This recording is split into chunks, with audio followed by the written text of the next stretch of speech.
Oh, we are live. It took a little while, but we're here now. Ha ha ha ha ha. That lag though. Let me just. Oh, why is Discord open? It should not be open. I need to make it so Discord doesn't start up on my computer, like automatically. Because it makes so much lag, it's actually not good. Okay, let's go to announcements. We are connecting to the stream chat.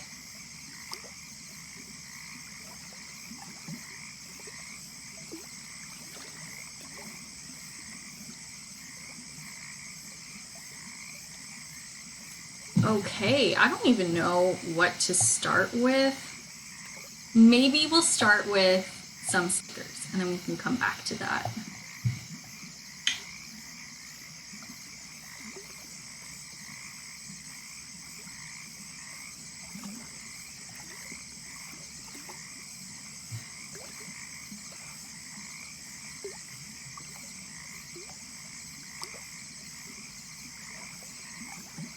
Okay, when was the last time I ever made any stickers? That's a great question. I think these might have been it. And then these were like the most successful stickers that I made.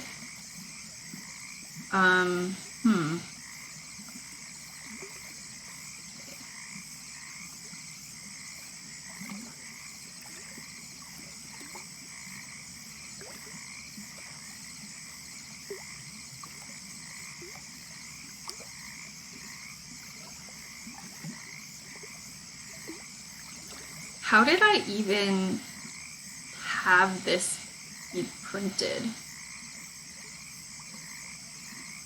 I'm legitimately confused because it's so poorly organized.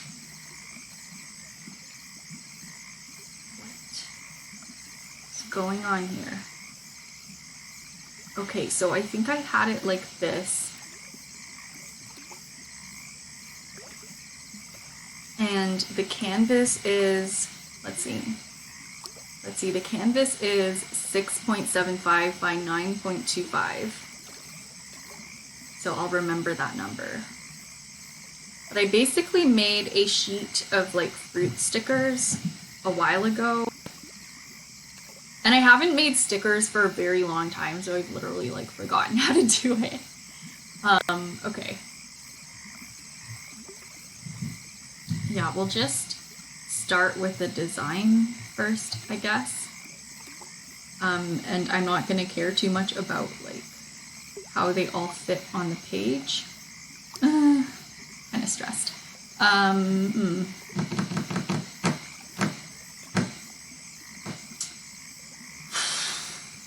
Don't know how I want to do this. Don't know how I want to go about this. Like, I know I want to make some frog stickers, so I guess we'll just start with that. I don't know. Maybe I feel like I'm in a bit goofy mood, and I'll just start off. I don't know what my frogs look like. I don't know why whenever I start, I just like, I feel like I've forgotten how to draw.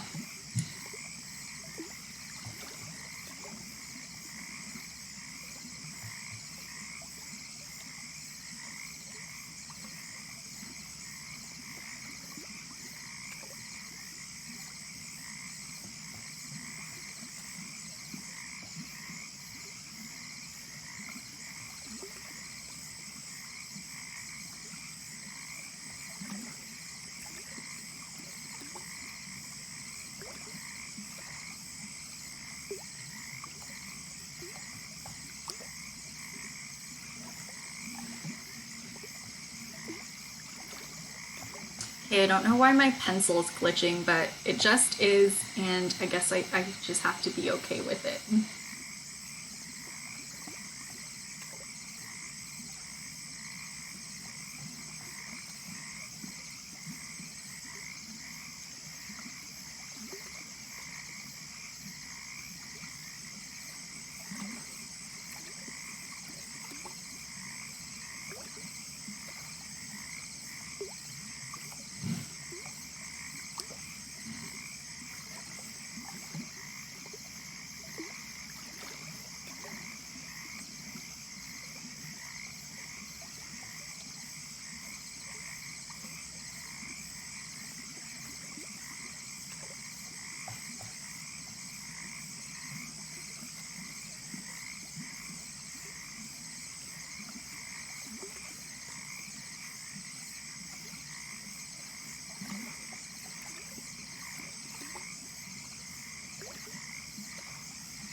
So I'm gonna start with the sketchy line work, and then we'll go over this with like a nice ink brush, but have these be, you know, nice and faded little pencil lines.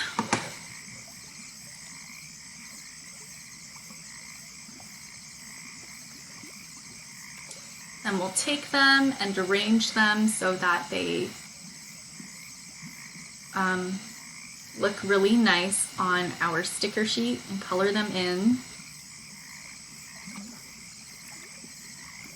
I actually forgot to check my Cricut machine and make sure that I actually can cut stickers, because I was having some issues with it, but I don't know, that's a problem for this evening, I guess.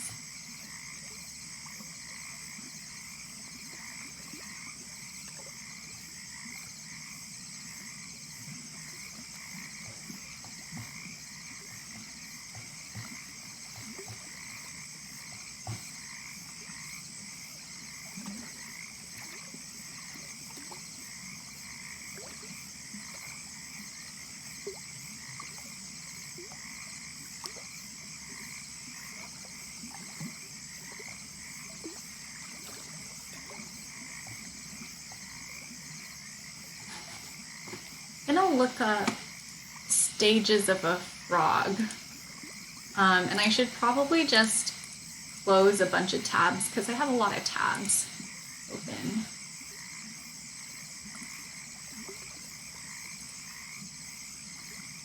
Hi, Jeremy. How are you? Hello. Ideally, this is the time I would like to be streaming. Like, this is the time of day that I like. But, you know, earlier would be nice. Jeremy says, it's snowing. Yes, indeed it is. He says, good, gonna go to the gym soon. Yeah, have a good time at the gym. Enjoy your workout. Always good to hear. We're working on some sticker designs, which is gonna be really fun. Let's see, life cycle of a frog.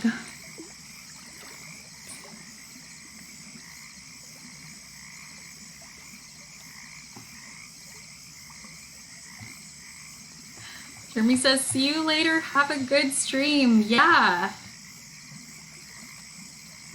Thank you.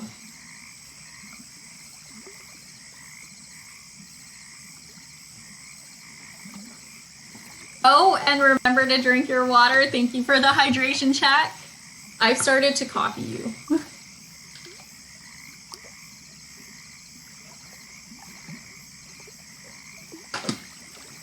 I have this song, the one that's like, every cowboy needs a hat, needs a hat, needs a hat, and a pair of fancy boots, fancy boots, fancy boots. I don't know, it's just, it really gets me.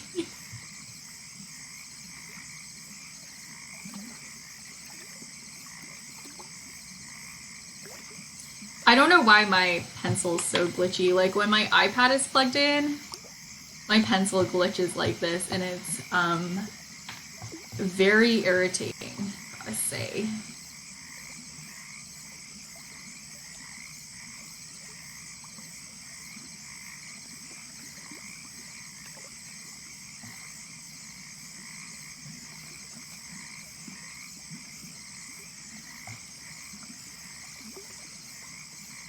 Hi, Nenzuri, how are you?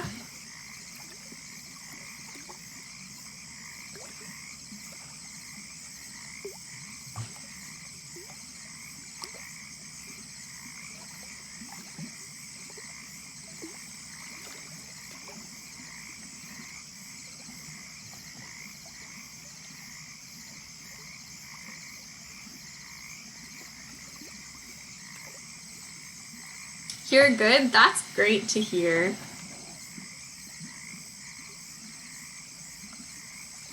I'm having a productive day. I slept a little late last night. What am I saying? I'm having a productive day. I slept in.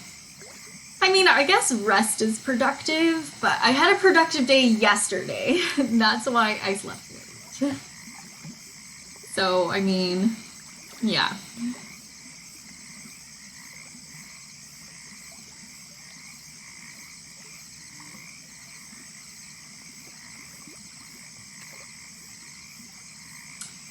But it's gonna be a productive stream, that's for sure.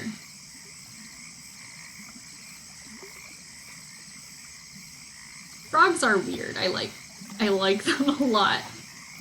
Let's see. I wonder what my frogs would look like if they were jumping. So let me try to find out.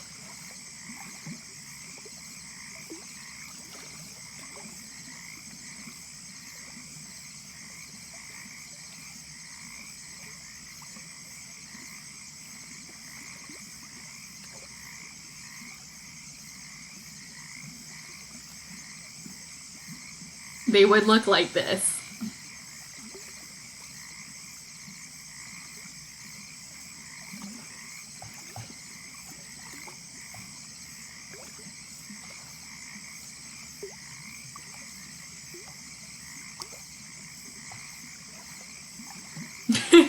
This is what my frogs would look like if they were jumping. We'll save that for another time. Yeah, okay. Let's start inking. And we can probably have like several layers of different types. So I'm gonna be inking with a dry ink brush, which I don't normally do, but for the stickers, I want things to be nice and bold. Missouri says it looks so cute when it's jumping. Thank you.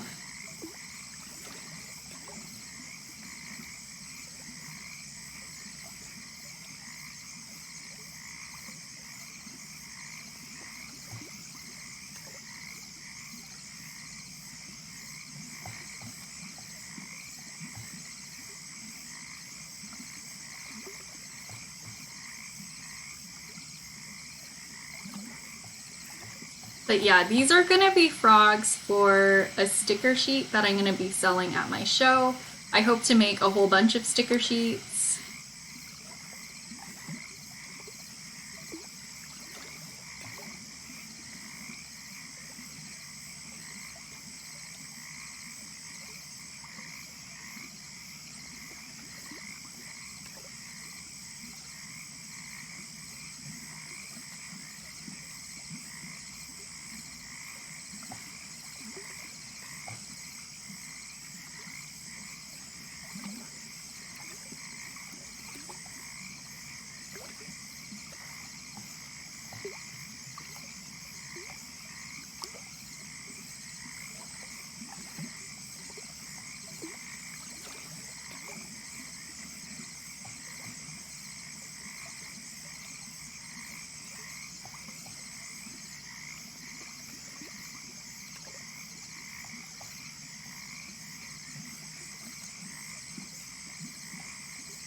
Okay, you know what? I'm gonna group these together and then we're just gonna use the selection tool and grab the pencil lines under this.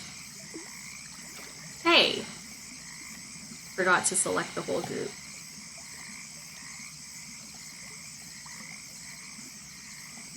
Dang it. Okay, fine. Again, we'll do that again.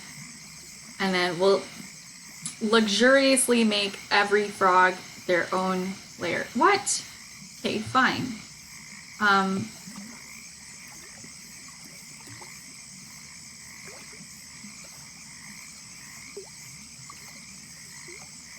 I should have done this in the first place. I always do this. Like, I always make everything so small. It doesn't have to be this size. I could have made this bigger. I mean, then I could have had like multiple sizes of stickers. This is dumb. Dimple, come on. You know better. Come on. Okay, yeah, well, we'll count that as a warm-up. So what I'm gonna do is, just select all of these and move them all over here.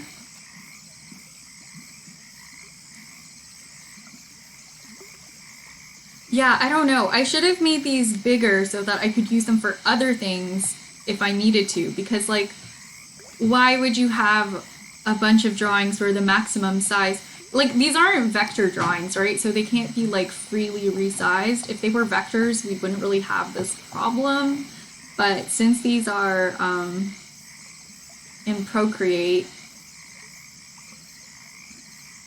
they're gonna get blurry if I try to make them bigger.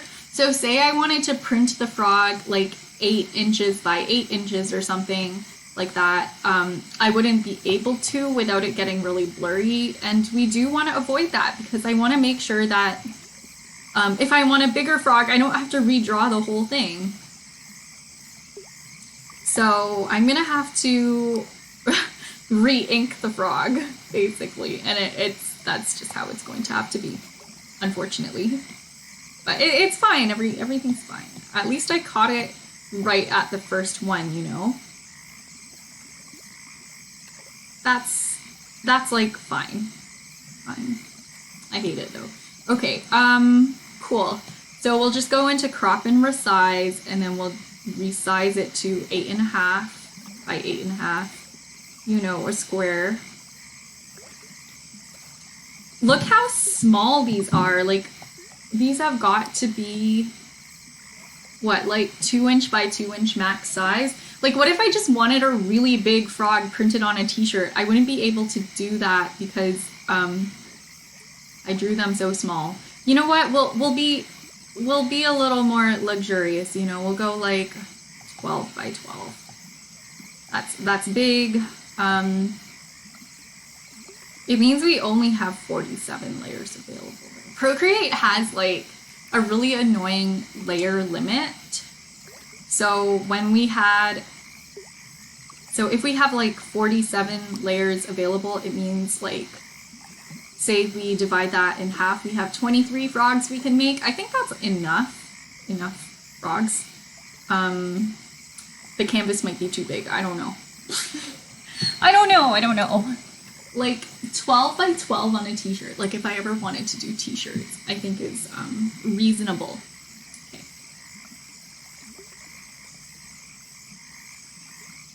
That doesn't look too bad resized, honestly. Like, that's not the worst blur I've ever seen. But yeah.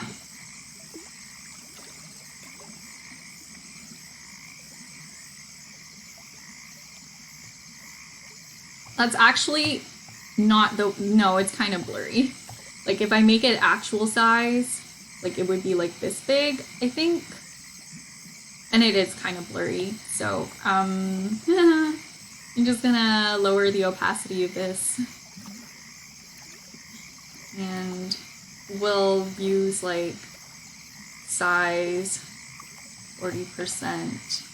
Nope, size 20% of this brush. No, 11.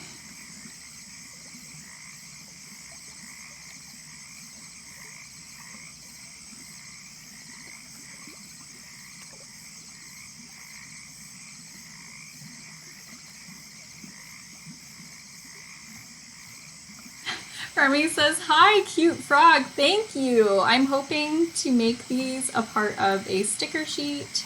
And I want to make sure that they are kind of wonky and, you know, not super perfect." But yeah, you just missed the whole resizing debacle. This is still too small. Holy crap.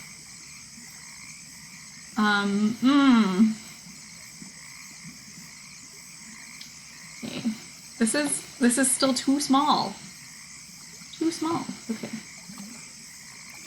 We're just gonna try to make the frog like as big as we possibly can in the space. So we can use it for other things in the future. If I ever want to, we can always make things smaller. We can't necessarily make things bigger because it's not a vector.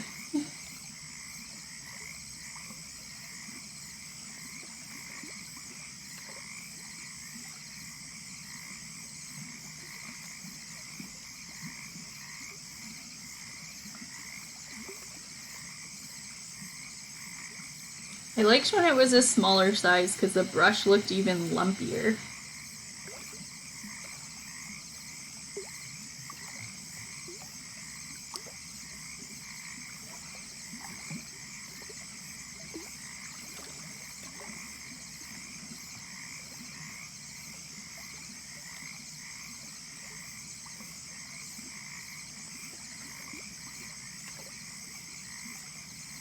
I'm gonna do something. We'll duplicate this brush. I'm just gonna edit it. Stabilization. Is that what I want to do? Whoa. Okay, that's super weird.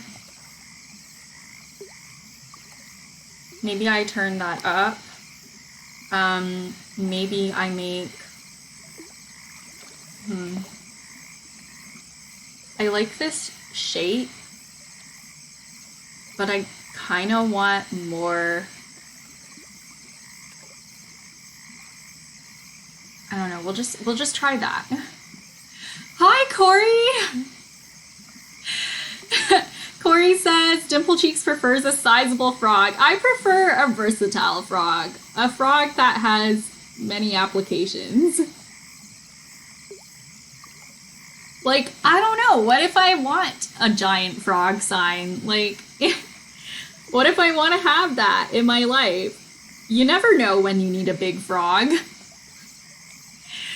But yeah, welcome to the stream, Corey. You guys, here's some cool artists in the chat right now that you should check out. We have Remy Studio, who does awesome pottery. And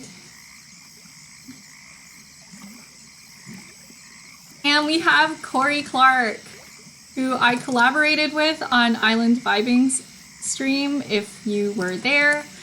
Corey and I made some really cool, like, music and art collaborative work together. And it was all improvised. I think the VOD is still up on Vibing's channel, if you guys want to check that out. I have the link to all of that on my Discord. But yeah, if you're looking for some awesome live looping with music, or, you know, a chill stream where you can just request covers of songs, definitely check out Corey.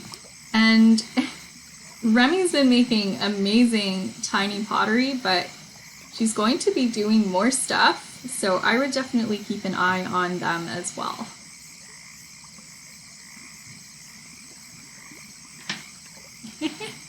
Corey says, I need to download that. Yeah!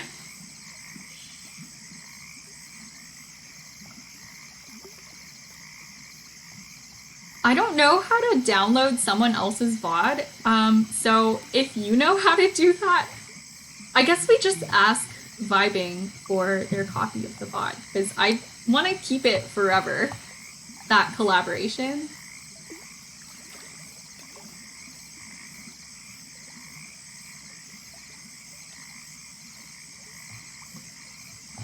Okay, this is our basic frog.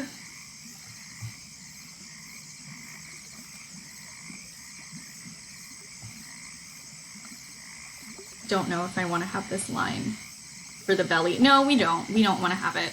No bellies. We'll color that in later. Okay, so this is frog 1.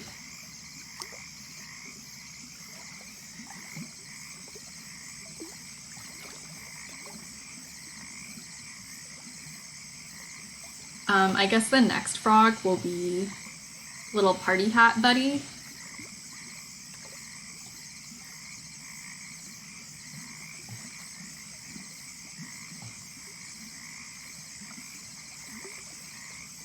Okay, here we go.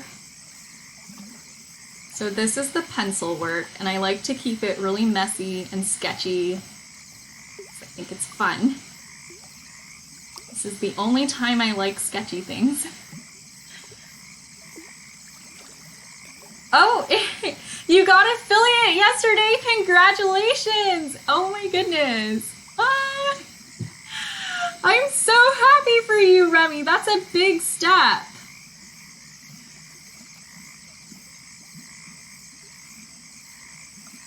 Yeah.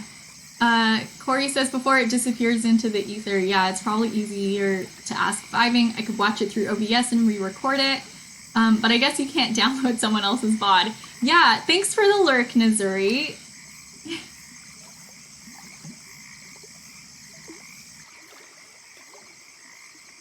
Okay.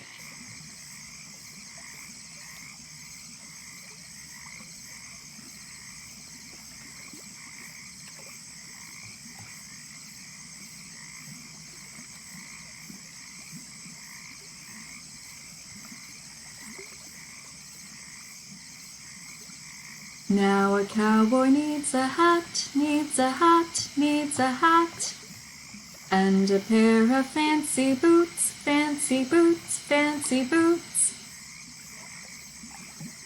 I predict that this song is gonna be stuck in my head for probably the next, like, week or so.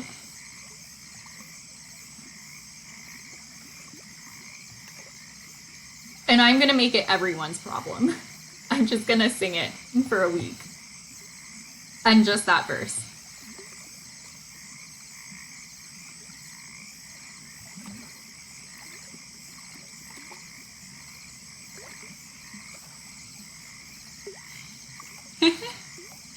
Remy says, I know, how'd that happen? Nice little boost, bring on the emotes. Yeah! Oh, I can't wait to see what emotes you're gonna come up with. I remember you were talking about making some, like, spinning pottery ones.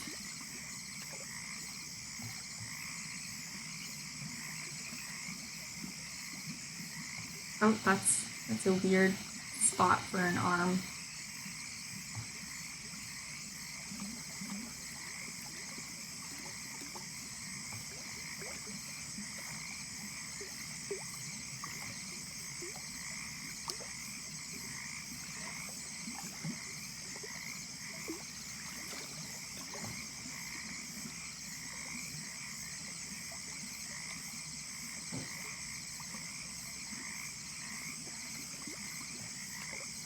You know what?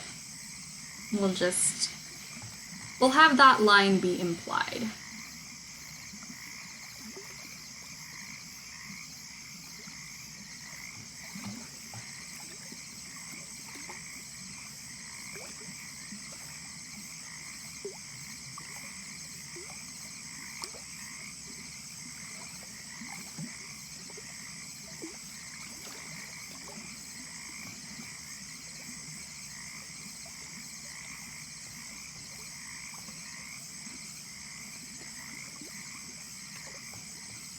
Also, some show update news. So they came up with a floor plan, like an updated floor plan for the show, because I asked them to move me to, like, basically a more convenient location. Since I have that, like, giant sign behind me that you can't really see because my dress form's in the way, I was hoping to be put up against a wall. Like, we're mounting all of our pieces onto these fencing panels that the venue's providing, which is really great. They're 10 feet long by 6 feet high. But yeah, my sign is definitely gonna take a lot of hardware to mount since it's just so large. And originally they were going to have, like, the fencing panel set up so that the back of your panel is the front of someone else's panel, so I didn't really want, like all of my mounting stuff to be sticking out in the front of someone else's display. And they managed to find me a spot that's in like the good part of the venue, so like still nice and quiet, near the entrance, and like just a stone's throw away from where I originally was. So that's a nice little update. See, I'm so glad that I asked to be moved, because I think like in the past, Dimple would have been like, oh, you know what, I'll just make do with where I am. But nowadays I've just been like, it doesn't hurt to shoot your shot and just ask, you know? You never know what might happen if you just ask.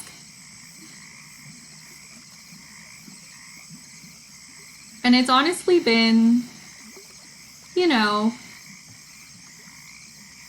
a bit life-changing, I guess, to have a bit more of that, like, risk-taking mentality.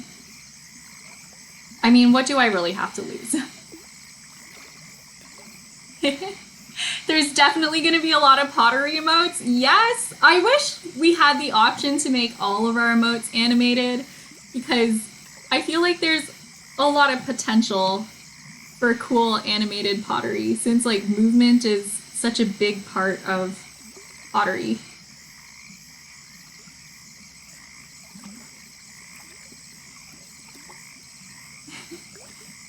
Yeah, Remy says it's hard sometimes to ask for what you want. Yeah, I find it's also really difficult to ask for help, because like during all the show preparation, I have like lovely people in my family and lovely friends who've been like, how can we help you? We know you're really busy. And like, I don't know how to delegate work.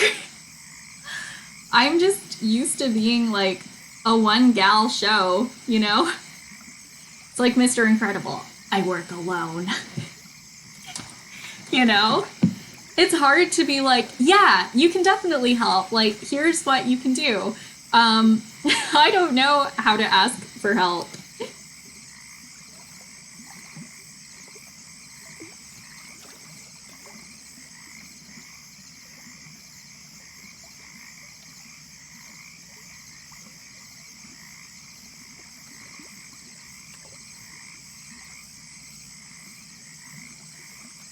I'm sure I could use some help, but I can't think of what.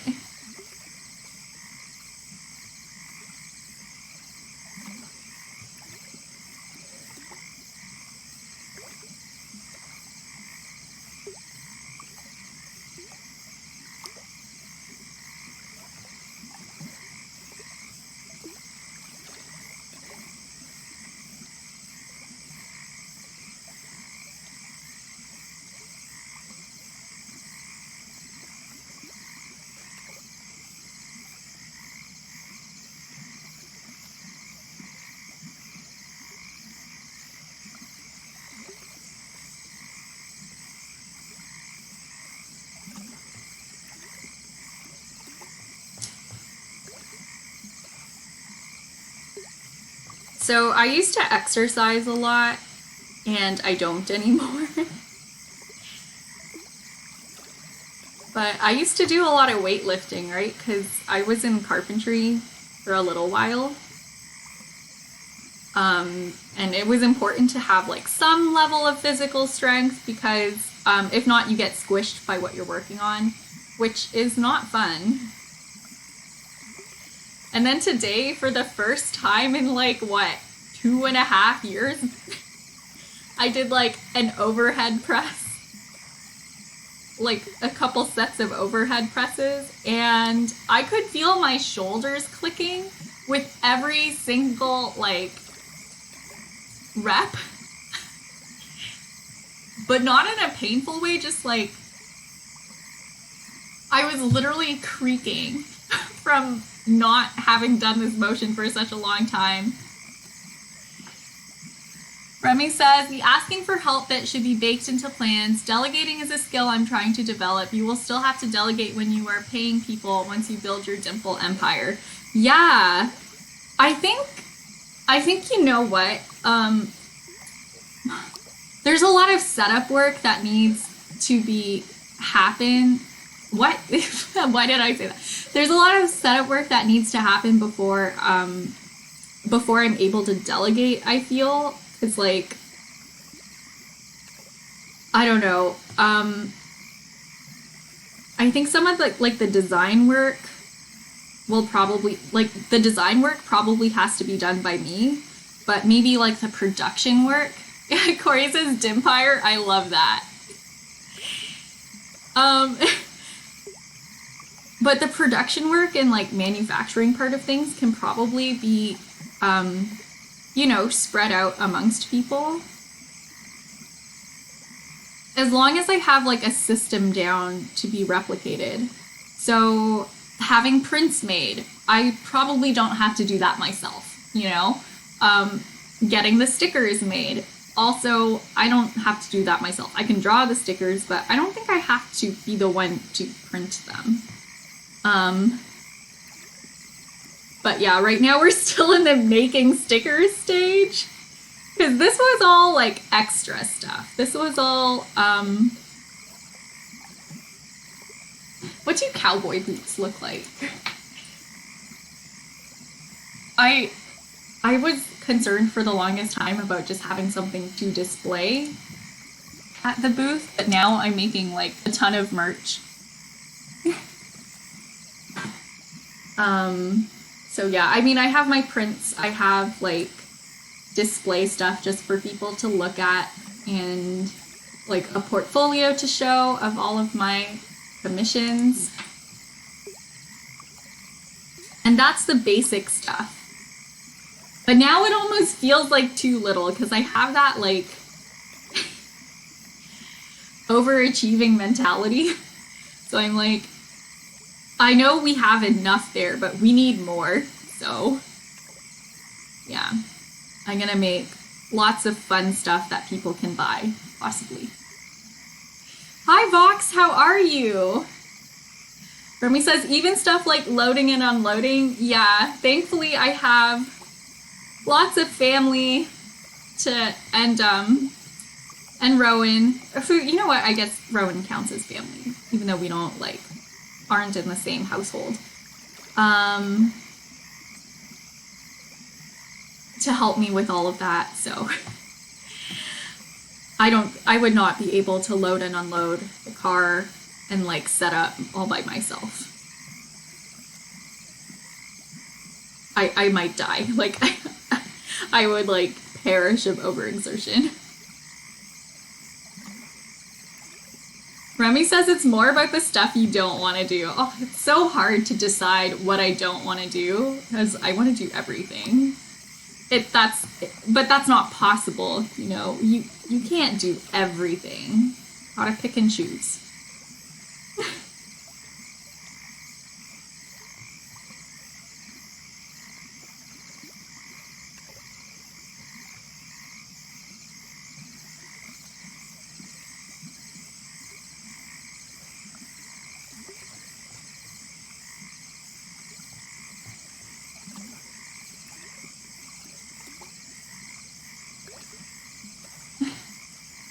Corey says, ask the people that want to help what they have in mind and what their strengths are.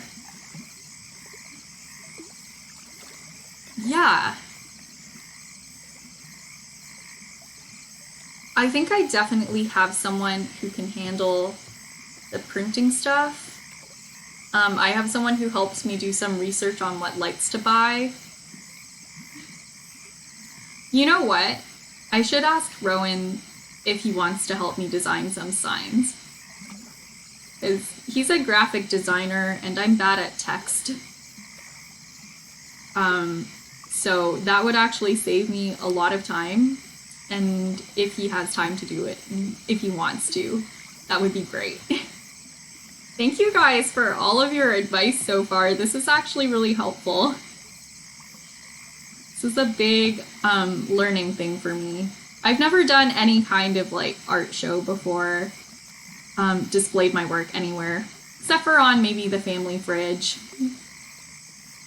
So, yeah. What's up with this boot? Fox says, kind of tired from working, but otherwise okay. How about you? Are you feeling better though? I remember you weren't feeling well. Are you doing okay?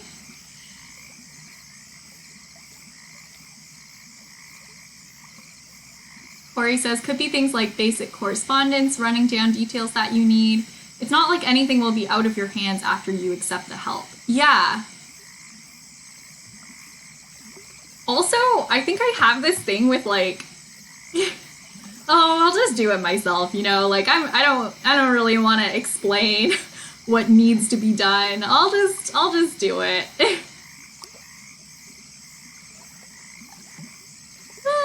know, we're fine. We'll be fine. That's me.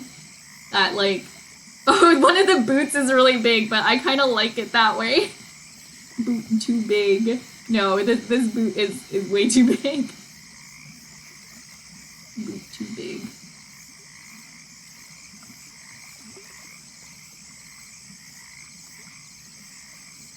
Ah.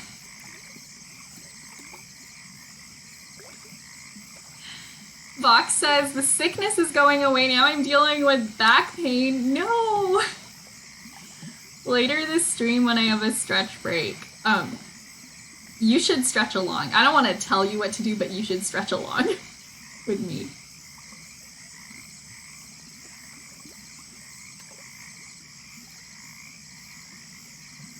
Corey says, we all try to do it ourselves. That's why we're streamers. Yeah.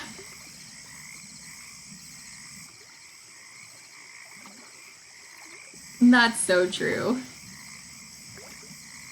So to hear, like, tips from you guys when you clearly get it, like, you're, like, the kind of person who gets it, that's so, that's invaluable. Okay, cowboy frog. Cow frog. Frog boy. Okay. I keep grabbing the wrong layers. I need to stop doing that. No, I did it again. Okay. Touch the layer. There, okay. Because I keep taking my invisible layers and moving them around.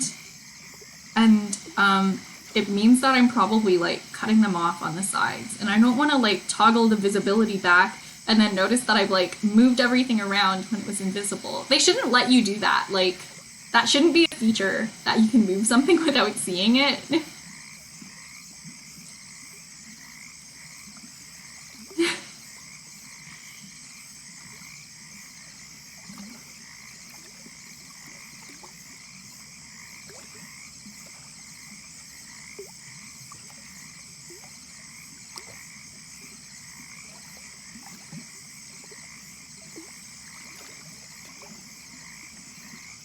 But yeah, I don't like when my shapes are too perfect or symmetrical.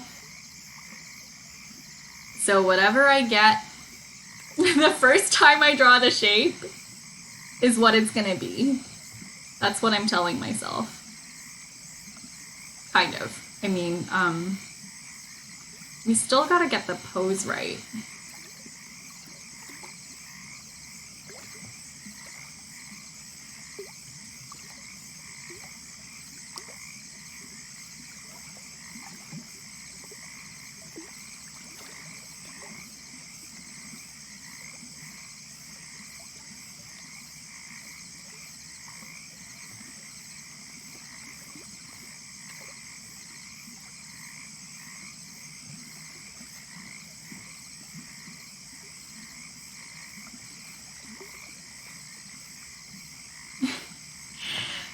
Corey says, that's the Bob Ross method, do it quick and live with it. Yeah, I think it produces a much more organic kind of look. And we only consume the most organic of lines in this household. Like, we only eat free-range organic lines.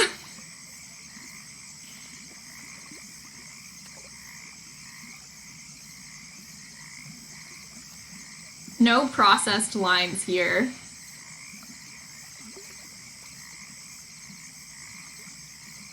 Like, ew, processed lines. I don't do that.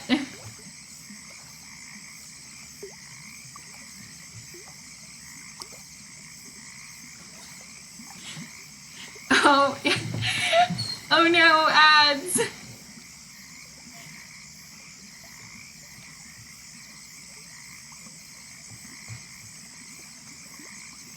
Appreciate you watching the ads. It helps a bunch. But yeah, I was saying like we only consume the most organic free range lines in this household. We don't have processed lines.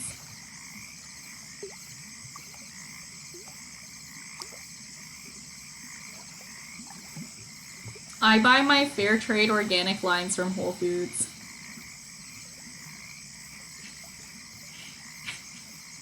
Cage-free lines.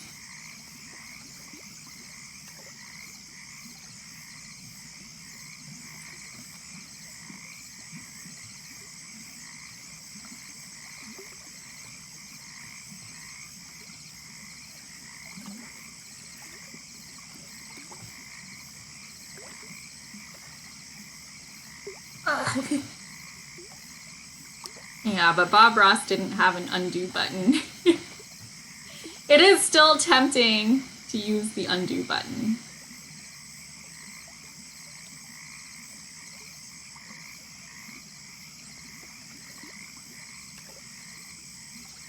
Oh, what? Okay, sure. We'll do it like this.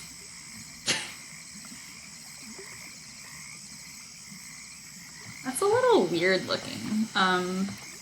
Okay.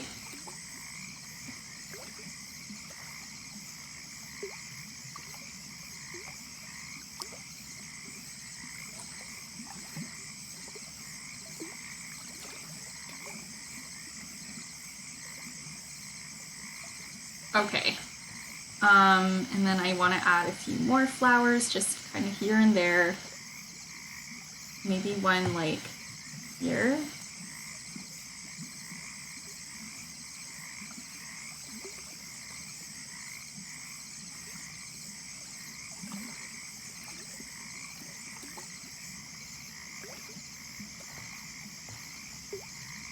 And then one over here or something.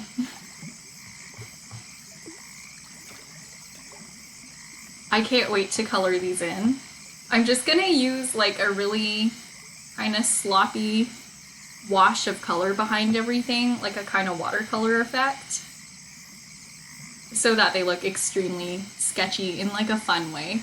Let me show you guys what I've been working on off stream, because I think that would be kind of cool to go over. Okay, so I've been really inspired by Tang Dynasty fashion lately. So I've been doing a ton of historical research. This piece is kind of messy right now because there's a lot of components, but she's part of my Flower Person series. I don't know what to call these people, Dimple's Botanical Menagerie. So I saw this old painting of like Tang Dynasty court ladies with peonies in their hair, and I was like, oh, what if I designed a character based off of peonies, right? Because we already have foxgloves. We kind of have like ranunculus thanks to a request by Remy. I really like that character. I'm keeping her. We have roses, but like just the thorns, and a bunch of other ones that I designed. But my explanation for why she's stuck in the Tang Dynasty is probably that she was like trapped in the past, like in a little time capsule, and then she just popped out, and she was still like millennium ago. Yeah, she's fancy. And then we're gonna have this coat, and it's like the petals of the peony flower. Like, I don't know if you can see it, but it's translucent, right? So it'll overlap on top of the existing skirt. And then we're gonna have this scarf that's kind of leaf adjacent. It'll be a leafy scarf. Yeah, we had a lot of layers back in the day. So yeah, and these ladies have like peonies in their hair, which was a really cool discovery because I picked the flower before I found these paintings for reference. And I picked the era too before I picked this painting. And then when I found that confirmation, like I always knew peonies were really significant in Chinese art, but when I found historical confirmation that they were worn exactly like how I wanted to draw them, I was like, yes, we're doing this. We're going there. Yeah, there's a lot of layers that she's wearing. There's a lot of layers that I've been drawing on. A lot of them have been combined. It's like an onion here. And then we also have this thorn character that I've made some progress on. I still have to do the shoes, the belt buckle, the tip of the spear, the hair, and then the background. So a fair number of things, but I might finish her this stream. You know, we'll see. And last stream we finished Foxglove. So pretty happy with this one. The vibe is completely different with and without the lighting. So when we have like all the special lighting effects, it looks like this. And then when we have like, when we turn the lights off, basically, it looks like this. I think it's neat. It was kind of hard for me to get my head around this version of the drawing with the lights off because I was like already used to the bright version, even though I had it in my head that I wanted the background to be purple from the start. Corey says both are great. Thank you. Yeah. So it was really difficult to like accept this version, even though this is what I had in mind from the beginning. Like when I was drawing this character, I drew it on a dark purple background. Then for a while I had the dark purple off, and it just looked like this for the longest time. I just froze Procreate. Remy says the internet is messing up for me. I'll find you again. Have a good stream. Yeah!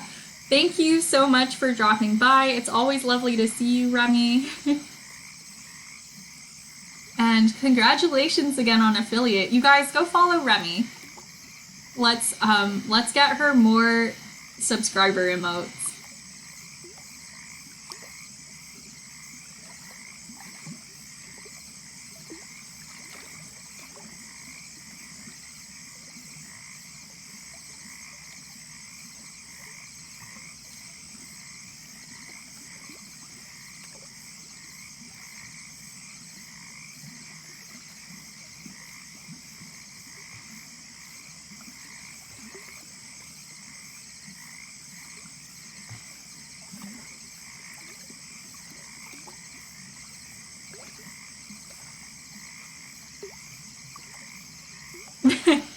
That's a bit too lopsided for my liking.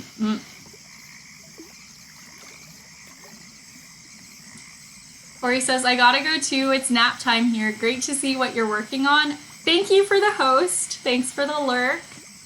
And yeah, have a great nap. My nap time, like I feed the cats at like 9:30 and then I eat my breakfast. And then I nap until like 12 p.m. and then I go about my day. That's been my routine so far.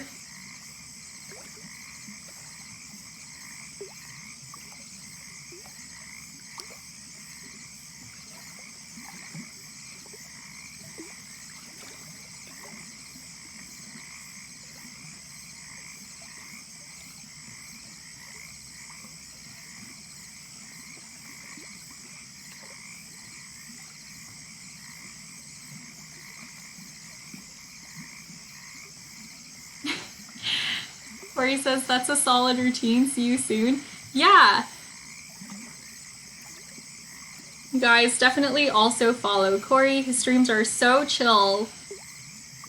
And the last time I was there, he played a bunch of Eagles music for me, which was great. It's like a good ambient stream to have when you're just working.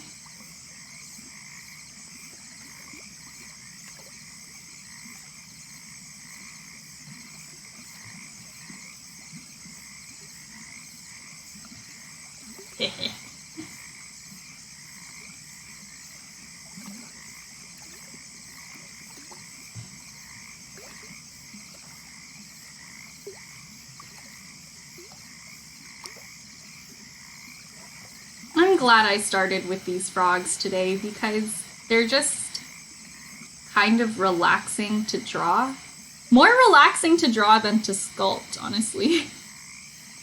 I mean, sculpting's not really my specialty, so every time I do that, I'm like, I hope the clay doesn't know that I don't know what I'm doing. I hope the clay can't smell my veer. I'm sure it can smell my veer, you know. I think it can tell.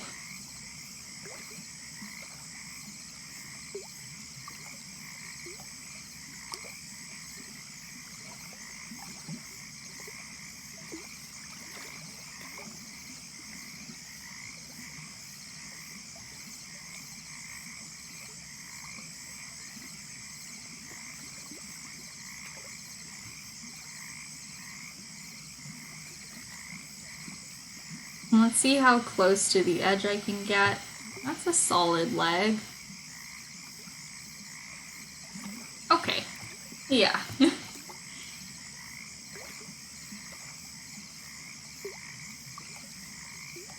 Not all the frogs are happy. That's okay. It's good to have a range of emotions.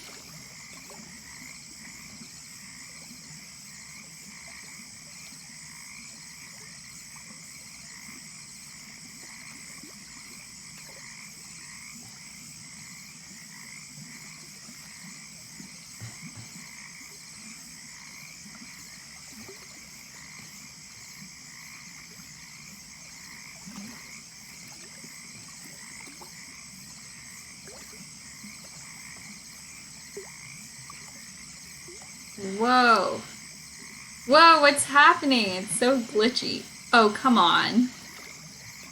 Something is not right here.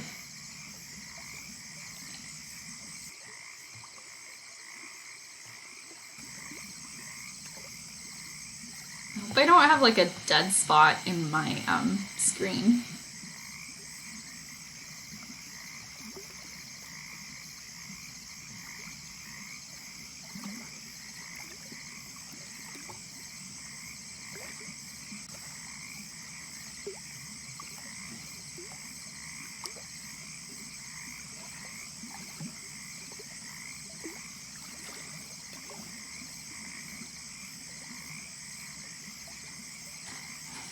Okay, we're going back to our life cycle of a frog.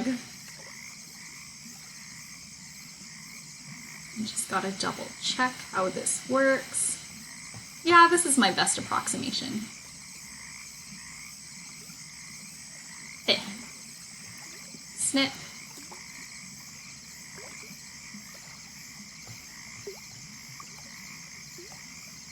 Okay, what kind of leggies do these tadpoles have? I mean, you know what? I think when they start growing legs, they're called froglets.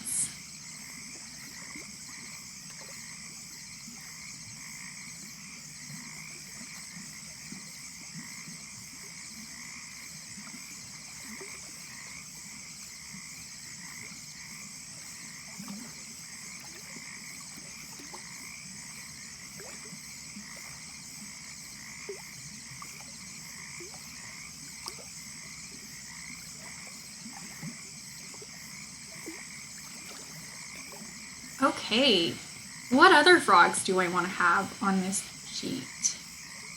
Let's see. Gotta think. Maybe like a froglet with a tail? But how would I represent that?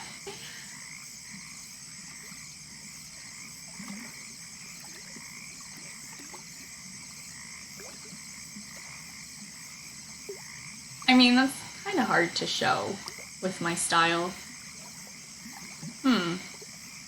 Oh, we should add the heart frog as a sticker, like my emote. That would be nice.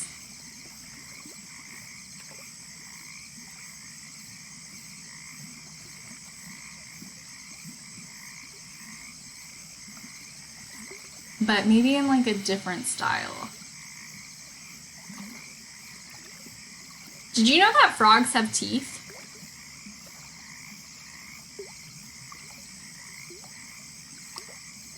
Like more than one teeth too. I think they have like a large plate of teeth and then they have a few small ones. Yeah, like they absolutely can bite, I think.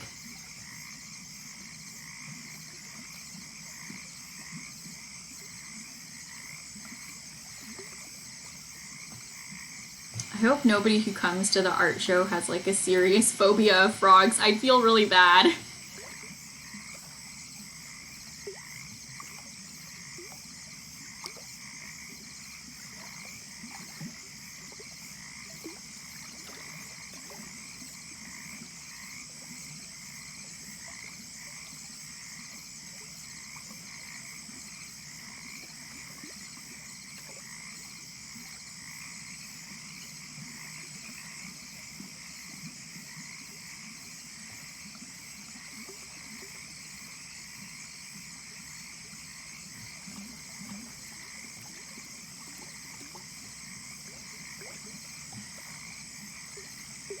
Okay, you know what? I should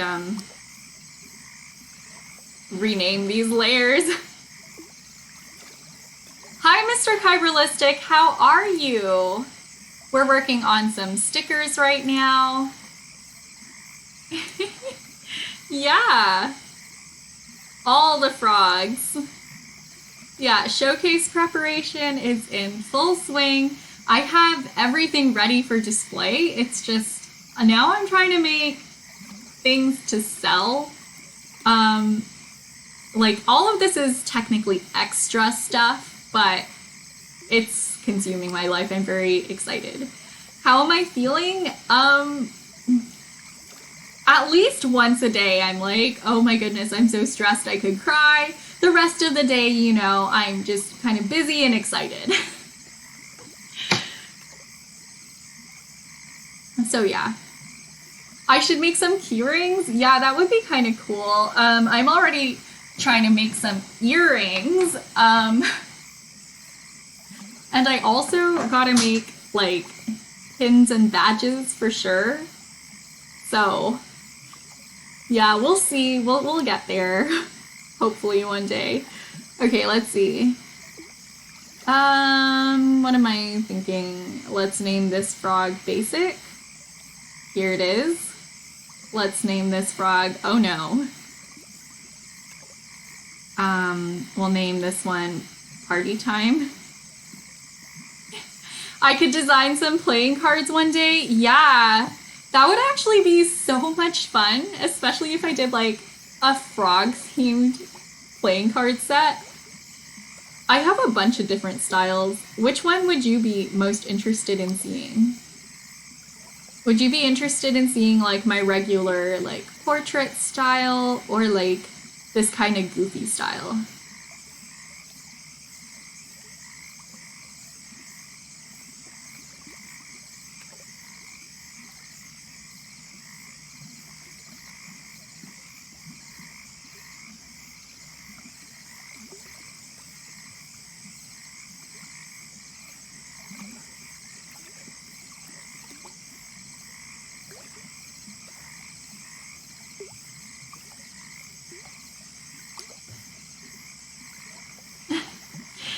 That's a hard choice. Yeah, I can't choose either, which is why I asked you. So if I had to choose, I think I would just do both.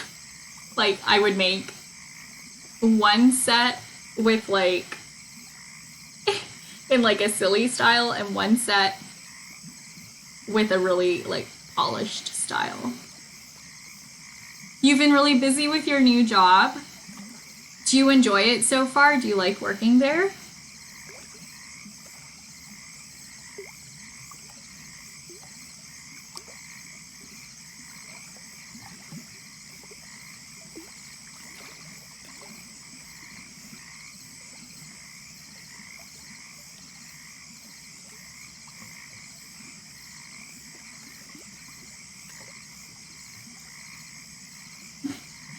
Maybe you can do the face cards in your portrait style and then number cards in the goofy style. Or I could do like the design in the middle in the portrait style and then like the little emblems on the corners in like a goofy style. I don't know. Or, you know, 2 decks of cards.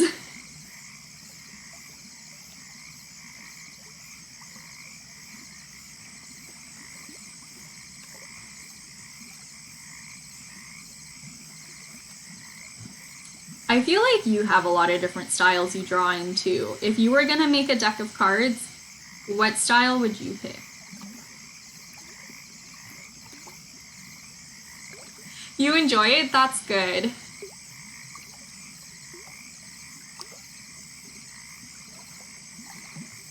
Liking your job is really important for personal happiness, like in general, because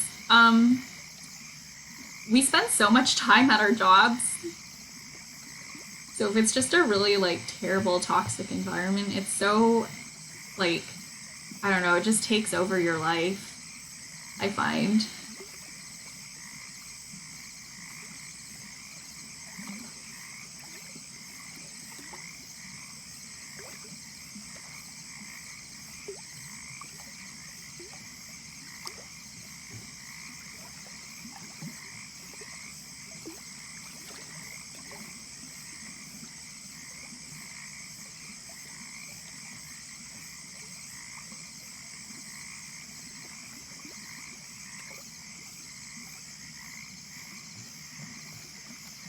Ew, I hate it.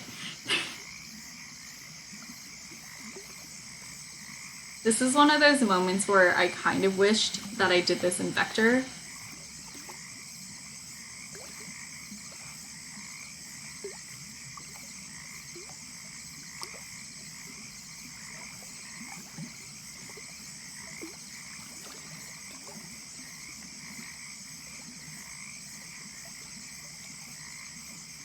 And I already have like a really high stability for the brush. Whoa.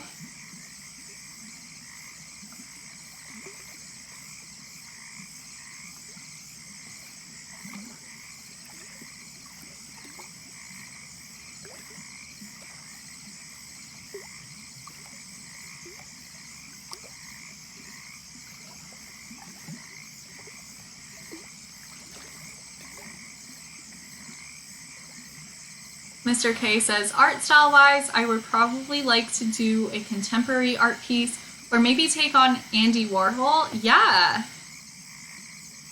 think all of those would be really cool.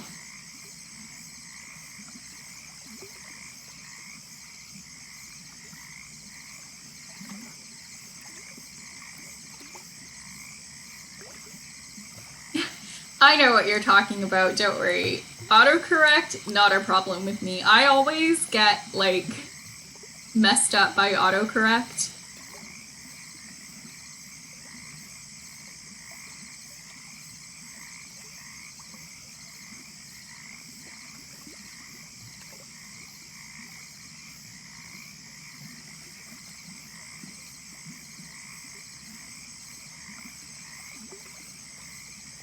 Well, okay, let's see. Meh. No.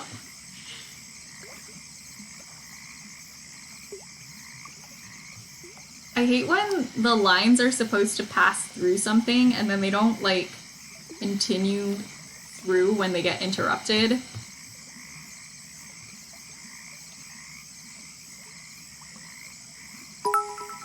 Oh, thank you so much for the bits. Autocorrect the other day got you into trouble? Oh no! I hope it wasn't too bad.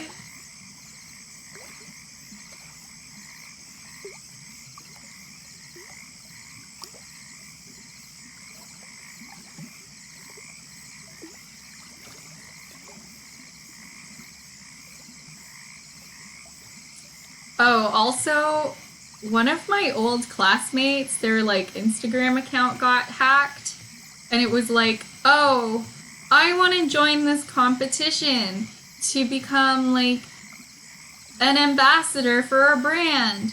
So like, how about you vote for me? I'm gonna send you a link. Don't click the link. Send me a picture of the link, or like copy and paste the link and send it to me.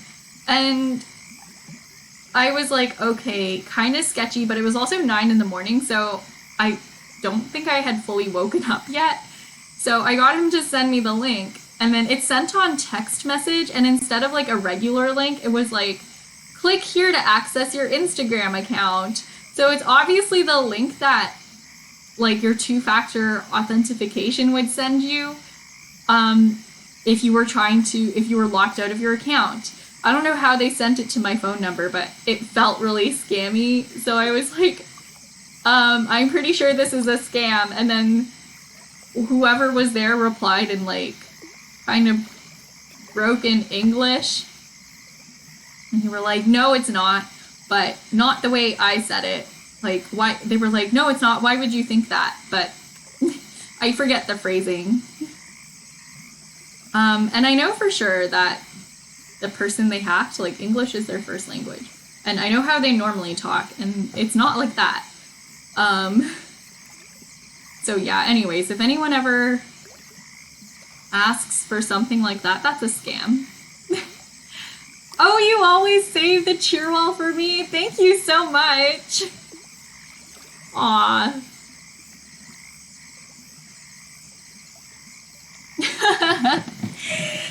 Mr. K says, I am an ambassador of the United Federation of Extra-Dimensional Species Protection Global Agency, representing all of those on planet Earth. It did feel like that when I was reading the messages. When I checked back again at around noon, I was like, this is weird. I don't know why I ever thought this was legitimate. But yeah, I didn't click the link and I didn't send the link over because, like, I can be a little gullible, but not that gullible, thankfully.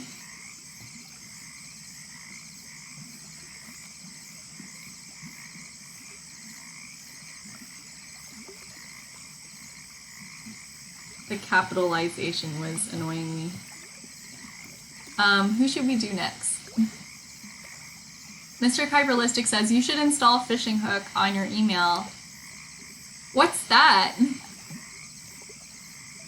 Yeah, this was in, like, my Instagram DMs. Yeah, a lot of people... Okay, ever since I corresponded with, like, the first person who did this to me, I've gotten really good at spotting these scams. So these are, like, what are they called? Like, teller's check? I don't know. I don't know what these are called. But, like, if somebody insists that they pay you with a check and they don't have PayPal and they can't e-transfer you and they can't do anything, but they're like, I can only pay you with a check, that's a scam. Fishing Hook is good for clipping and reporting scam mail. Cool.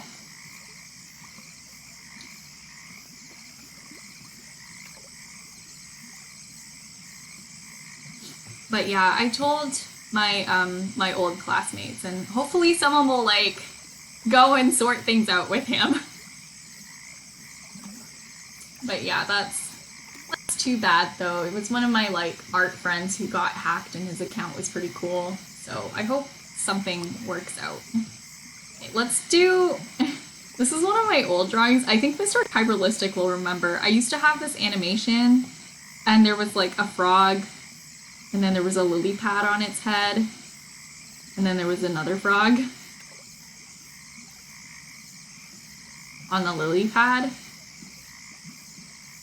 Oh no, it was like holding up the lily pad. But yeah, we'll just have a frog on a frog because I don't feel like drawing a lily pad.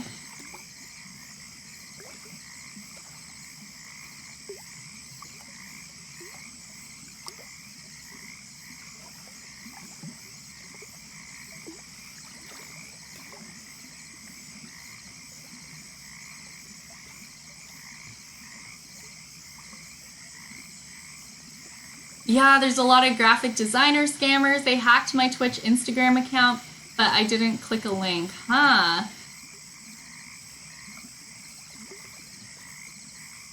Crazy. How did they get in? How did they get in? He's trying to say how did they get it and how did they get in instead. It just kicked you? No idea. Oh, weird. Yo, that's creepy.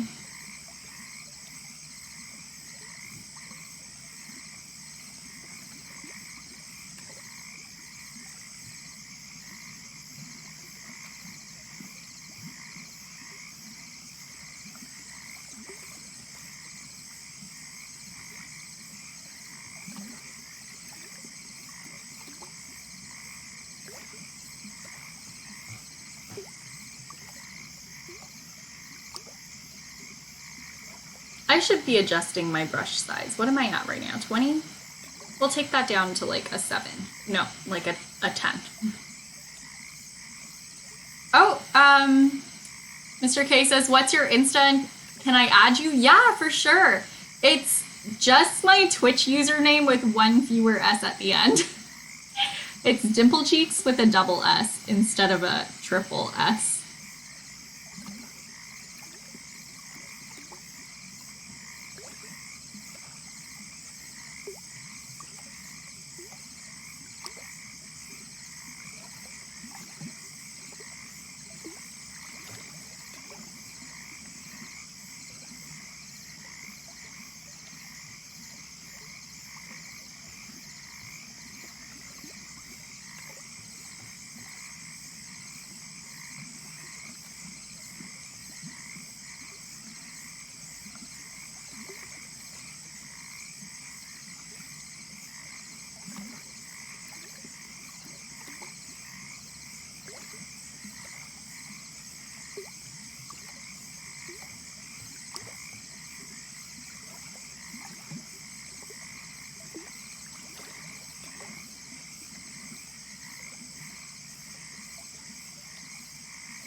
Okay, this is the only one that I'm messing with the line weight this much for. Well,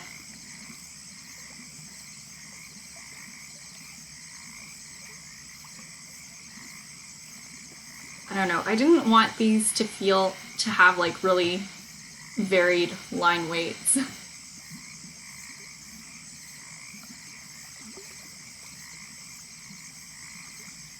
But I definitely couldn't draw the frog that small with such thick lines.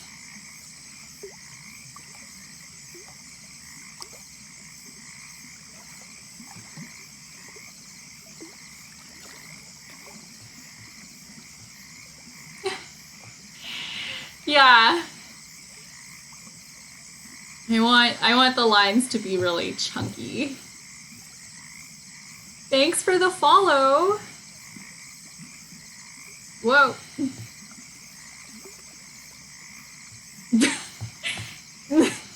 Okay, wait, let's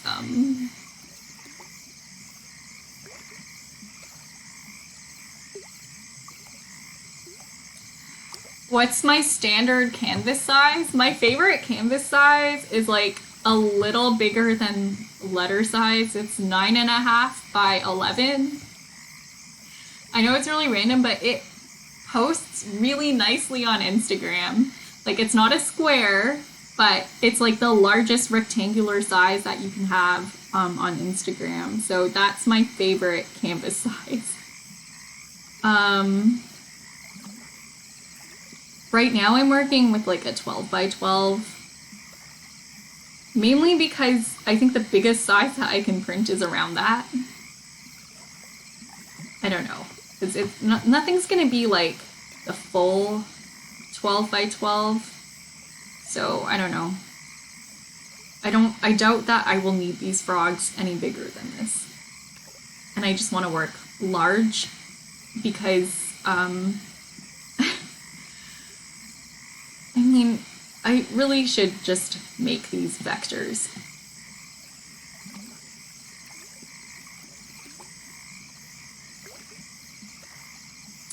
But yeah, the frogs can get smaller, but they can't necessarily get larger. So I'm just making them big, just in case. No, no, no, no, no, no. You like when I draw my lines scruffy style so they feel intentionally imperfect? Yeah, I like that too. It's really fun, and it gives the drawing like energy, which makes me really happy.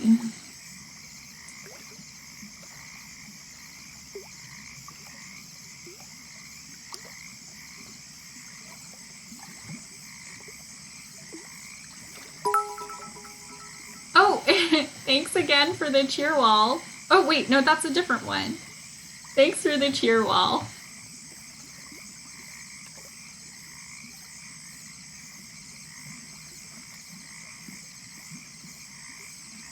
Please draw a cheer wall one day. Yeah.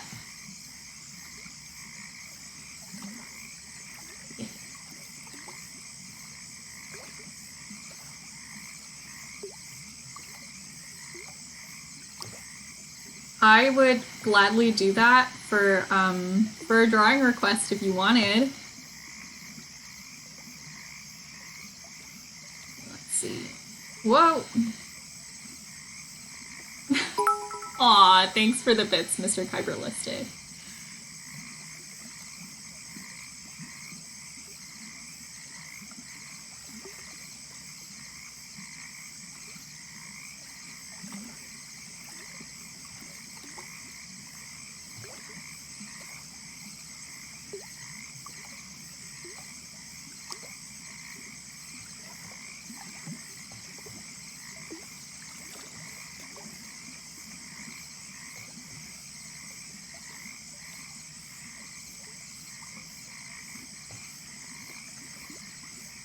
Do you prefer your full name or like being called Mr. K? Because I have a thing with calling people their full names, even if even if a lot of other people will call them their nicknames, unless they say like I explicitly prefer my nickname. For example, like I'll always say the full Michael or the full Madison or the full, you know, Jonathan, Christopher. Unless people are like, no, don't call me Jacob, call me Jake, you know? Because otherwise, you know, you get the full name. Oh, a song I know? Okay, no, I know this song, but it's been stuck in my head for so long. Mr. Kyberlistic says, people on Twitch seem to call me Mr. Kyber, Kyber, or Mr. K. Okay. But what do you like? I feel like it's been so long since you were in my stream, and I never asked you, like, what do you prefer? Because I think the first time I met you, I was probably, like, too shy to ask. And now I'm a lot more comfortable with streaming in general. Let's see.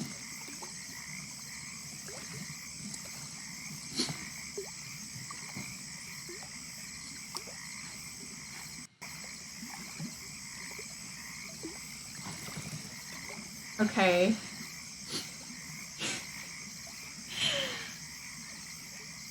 Let's get the lyrics to this song.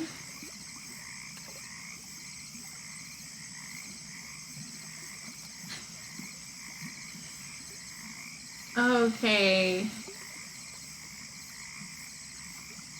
Oh, a cowboy needs a horse, needs a horse, needs a horse, and he's gotta have a rope, have a rope, have a rope, And you ought to have a song, have a song, have a song, if he wants to keep riding.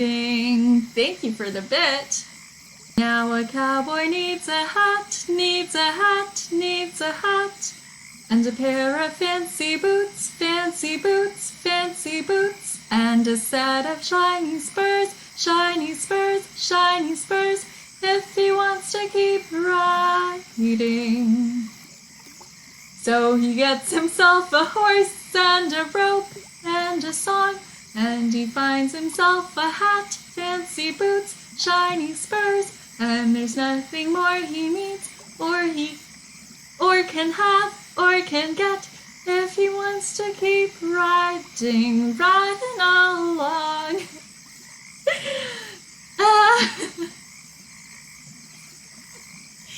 That's been stuck in my head for a while, so thank you for the song request.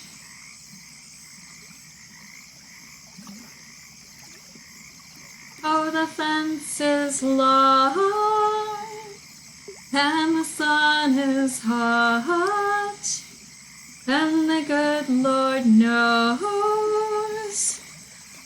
that a cowboy's gotta keep riding along. I made that up because I don't remember the melody for those lyrics.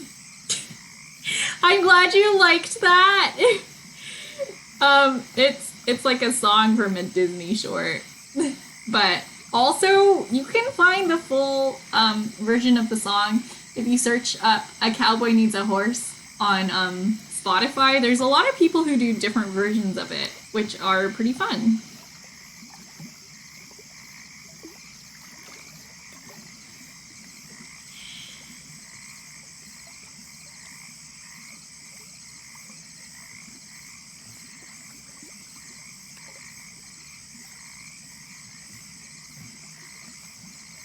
Okay, so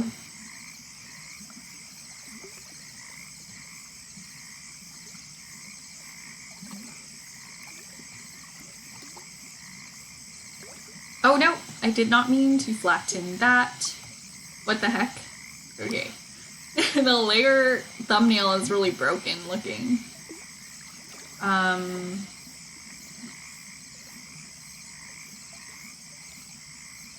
So right now we have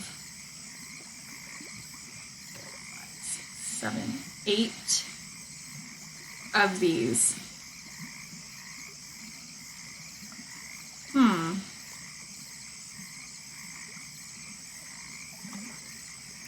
So we have 8 frogs right now. We should probably, well, we have 7 frogs and 1 tadpole. I think that's like enough for a sticker sheet. Like I think we don't want to do too many because the frogs are going to be too small. So we should probably do some filler stickers, like leaves and stuff. The frog is looking fly, thank you.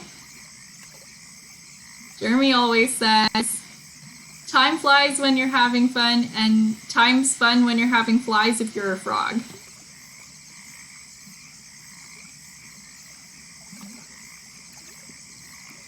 Let's draw some of nature's corn dogs.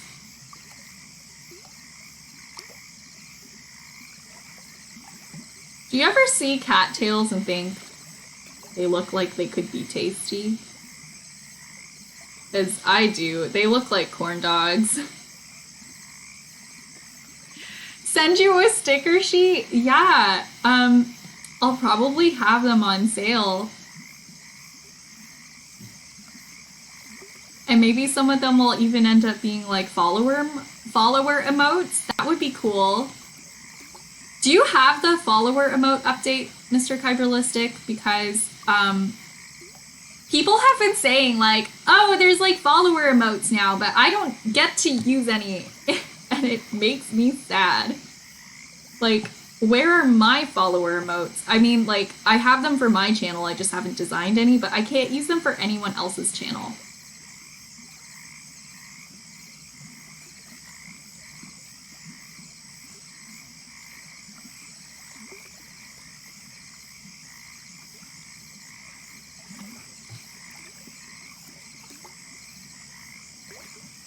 It took me a while before I was able to vote in community challenges.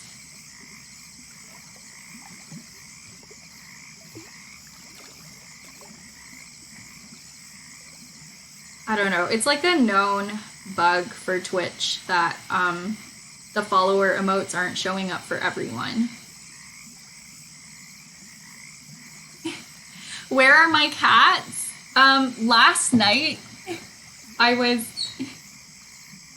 like going downstairs to get a drink of water or a snack or something, and I saw my cats at the window, and I pet Colby in his favorite spot, right?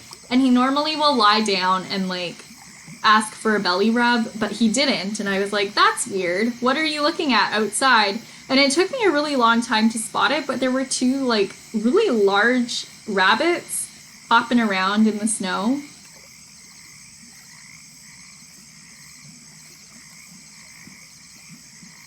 And then today, when I was sitting in front of the fireplace, Rusty came up to me, the orange one, and he sat in my lap, and we had a nice little moment. Then I fell asleep. And then I woke up, and I had like pins and needles in my feet, because he's a chunky boy, and he was sitting on my lap, cutting off my circulation.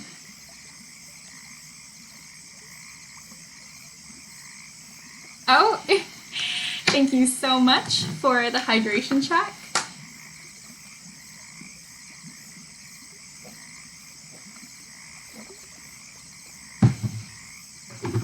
Gotta take a good long sip because whenever I'm busy, I forget that I'm supposed to drink water.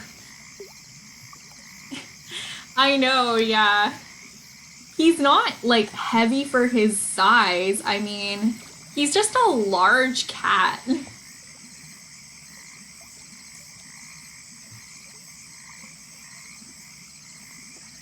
It's really funny because our neighbors have cats who are like the same age as my cats, and they're so much smaller. Like, their cats are the size of my cats when my cats were kittens. And I don't know what it is, like, their cats are just small.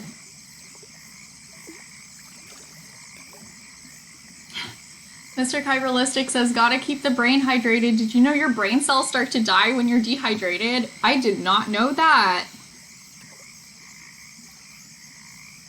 Although that does sound about right.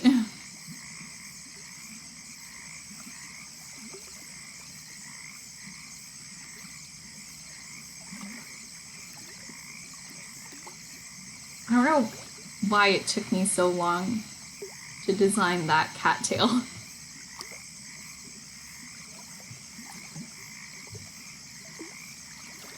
Cattails are actually edible, like they're edible forage, but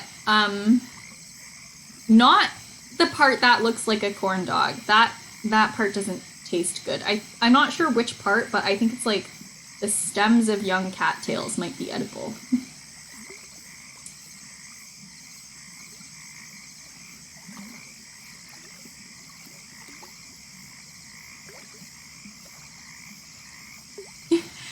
Mr. Kyberlistic says, nature's corn dog is making me hungry. Yeah, like, have you ever seen those videos of people biting into these things, though, and they just, like, explode into seeds? Like, basically, they're, like, corn dog-shaped dandelions.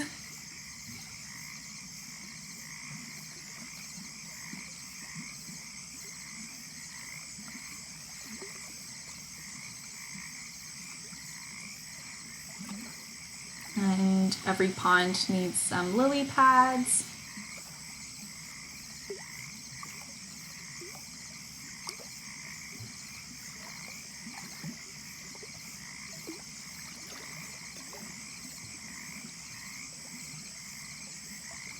And that's how I'm gonna do my water lilies. I think it'll be funky. You're gonna head off for a shower? Yeah. Have a good rest of your day. I hope you have some time to relax. I know you've been extra busy. And thanks for dropping by to say hello and for all of the bits.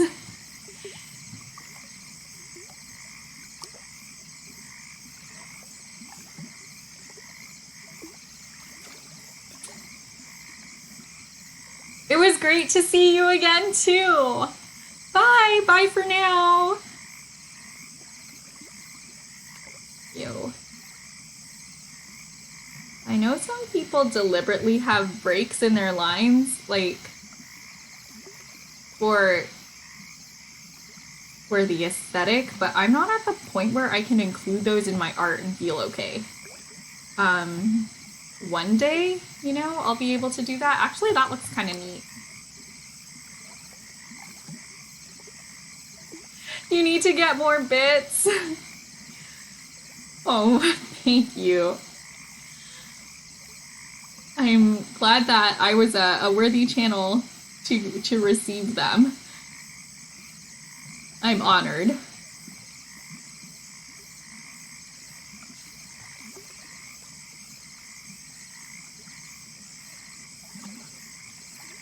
Okay. And then some more filler stickers, I guess. We can do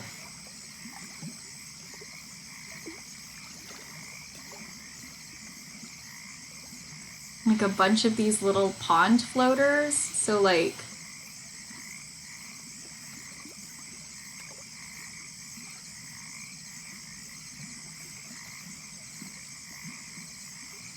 I can't do 3. I can only do 4, like 4-leafed things.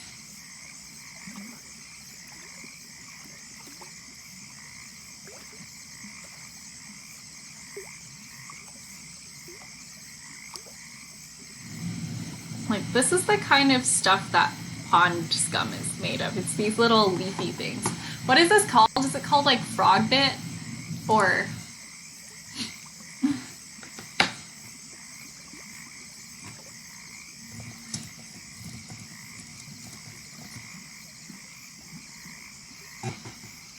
duckweed. I'm drawing duckweed. It's cute. I think it's cute. Okay, and but I'm gonna do my own interpretation of it. So we gotta make sure that these are not all facing the same direction because I think that would be weird.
Okay, so we're just gonna space these out. It's gonna be like 2 stickers in the same square, I guess.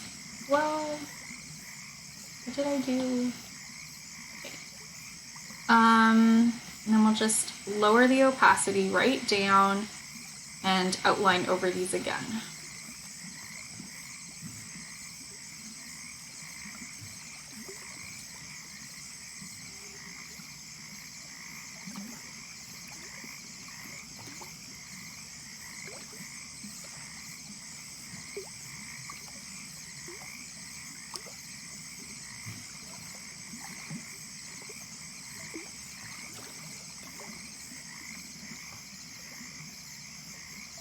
Okay, let's see.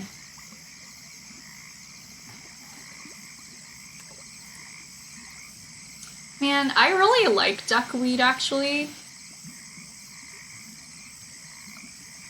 but it can really take over aquariums.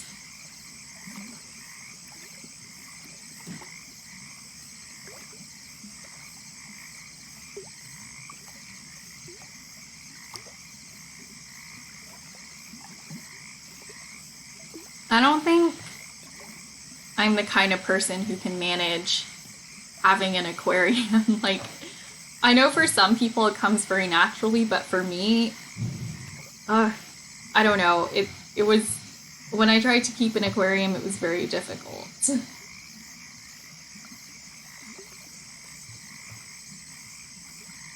I can barely keep my houseplants alive. Cats are another story because you don't have to provide basically like the air they breathe. Fish are difficult. Like, fish are not an easy pet. When you go into like fish keeping, you have to really consider that like their entire habitat that they live in depends on you to an extent that like I you know, to a really big extent.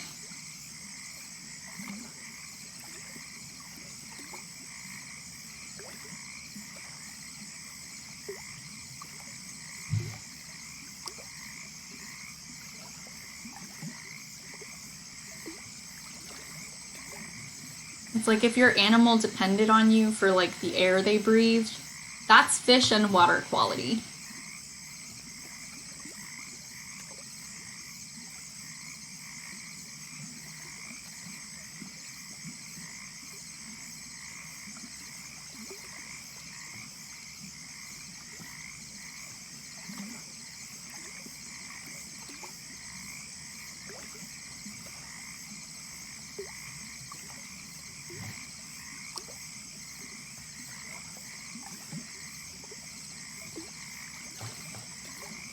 So yeah, I feel like a lot of people are like, "Oh, fish are a starter pet," but I don't really think they are. I think they're difficult.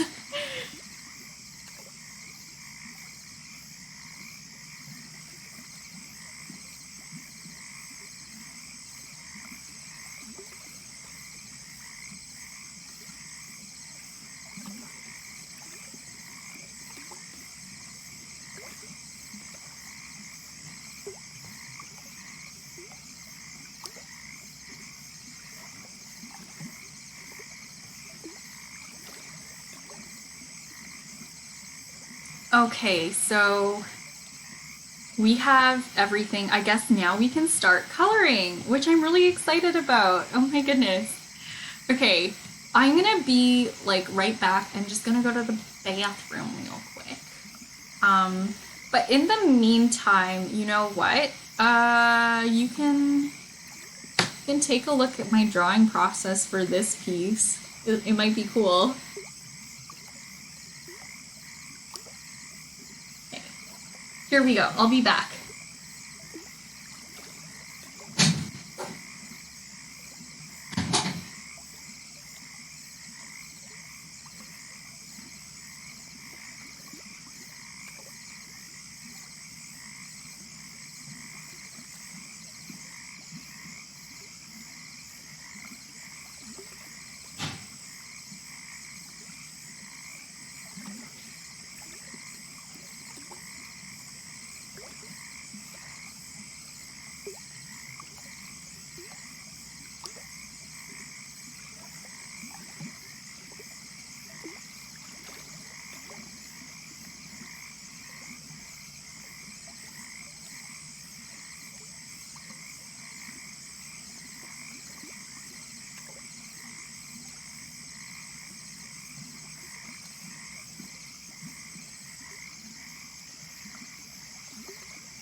Hello, I'm back.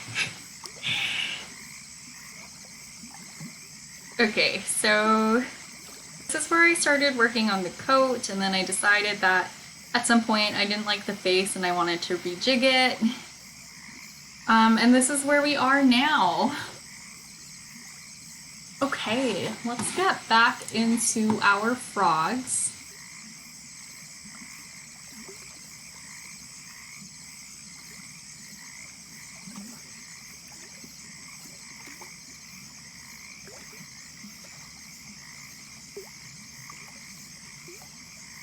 Ooh, I'm kind of nervous because we gotta figure out a color scheme. Which shouldn't be too difficult. It's just, I don't know. I always just get nervous about these things. I don't know why. I have a frog color scheme. I really shouldn't be too worried about it. What was this green thing? It's actually kind of cute. What was this from?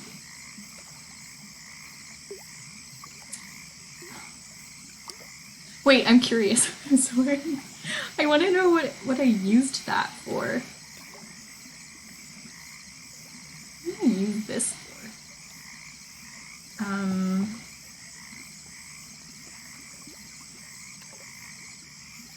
Yeah, I haven't the fog. Oh, it was for I was gonna say I haven't the foggiest. I haven't the froggiest. It was for that like piece that I never finished in a different style. But yeah, I think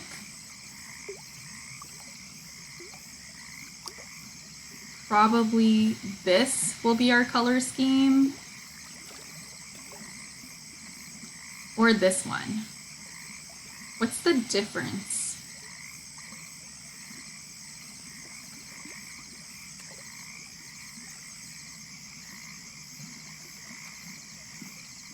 Yeah, okay, this will be our color scheme. I like it. All right, let's do this. Why am I scared? I know how to draw it. I know how to color my frogs. Really shouldn't be scared. Okay.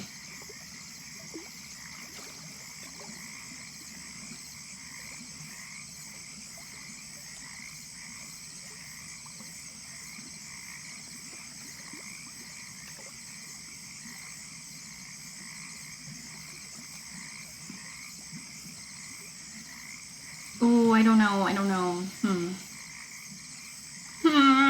Why am I nervous? Why? Really shouldn't be scared. I'm like intimidated, you know what I mean?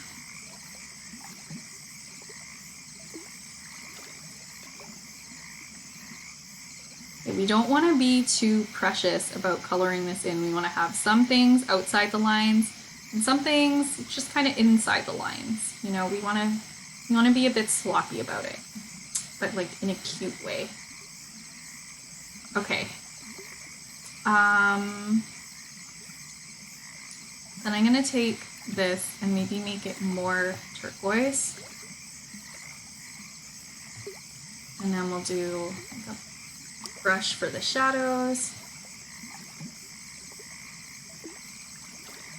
I don't know, is that what I want? Okay, we'll just try and draw the whole thing first, and then I'll judge and see whether I like it or not.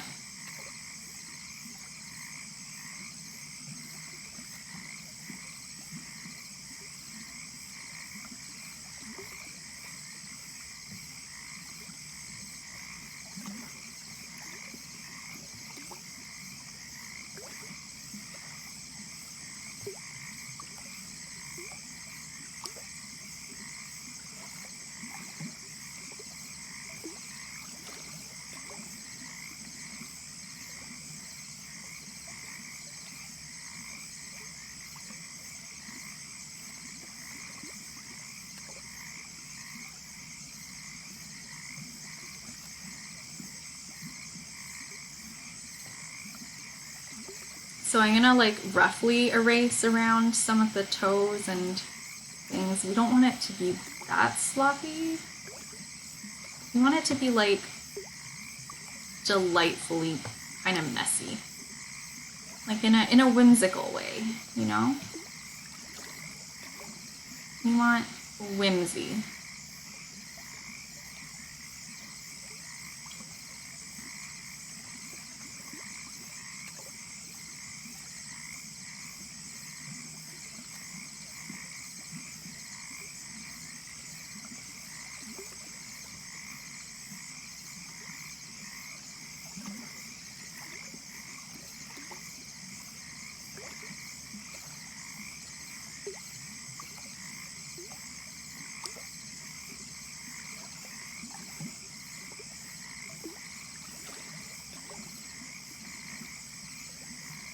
Okay, so I'm gonna give this a red.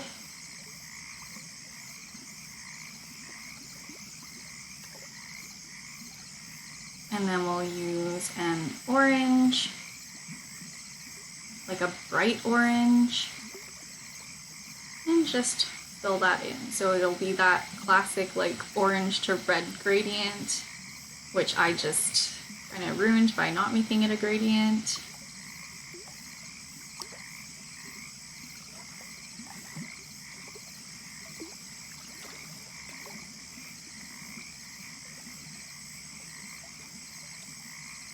So we have that very basic frog.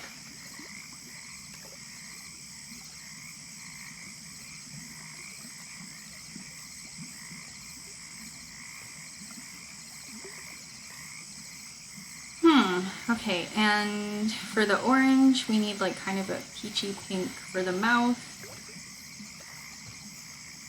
More saturated, that doesn't look very nice. Wow, that's like almost the same as the regular orange. Maybe we'll just use this.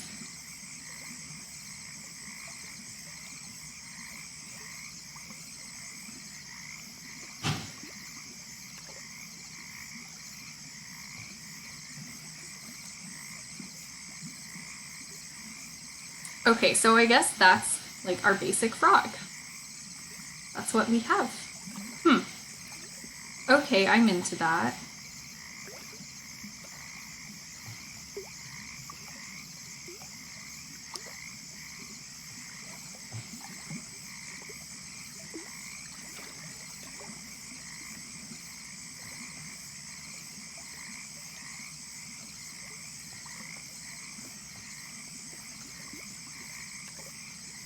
And then maybe we add in like a bit more green, like just a bit more mess.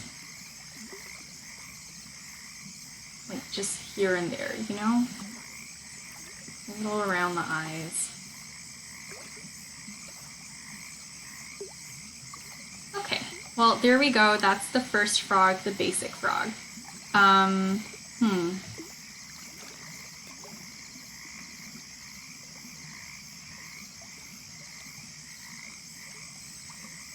Okay, let's go to... Oh no! That's the name of the frog. The frog's name is... Oh no!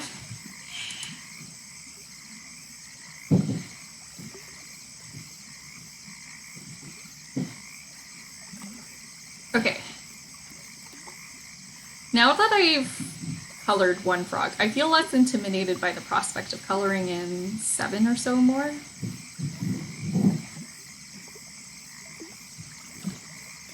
Like, I know what I want to do with this. I get it.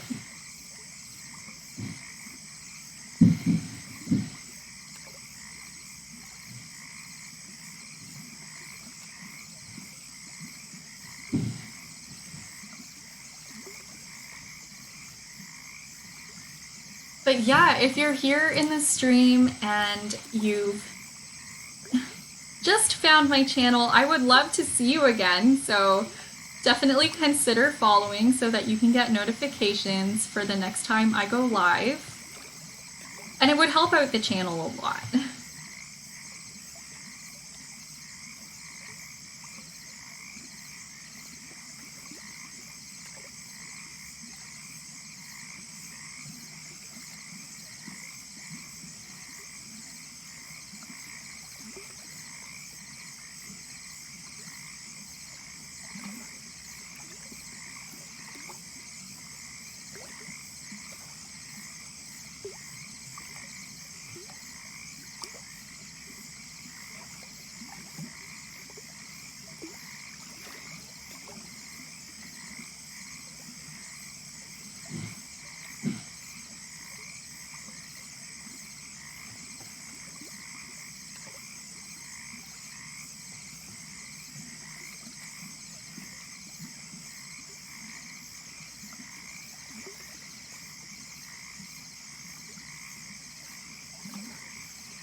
Maybe I want to have these outlines. I'm just going to test this. Maybe I want to have the outlines underneath.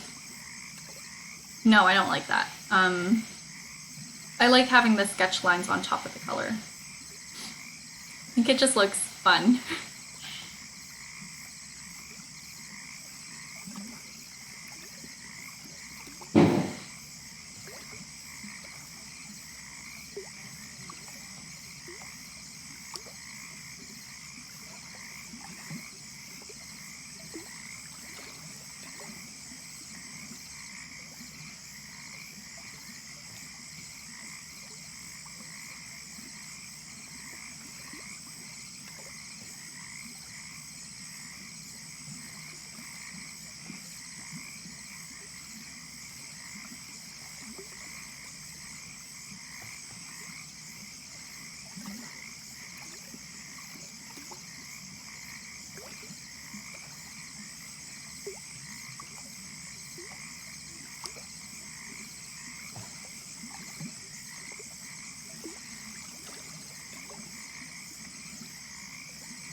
Okay, let's see. I like this. I like them.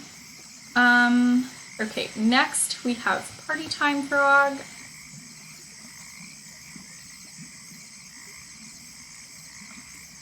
Okay.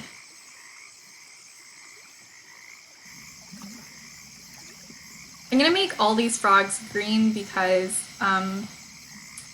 that'll make everything really cohesive.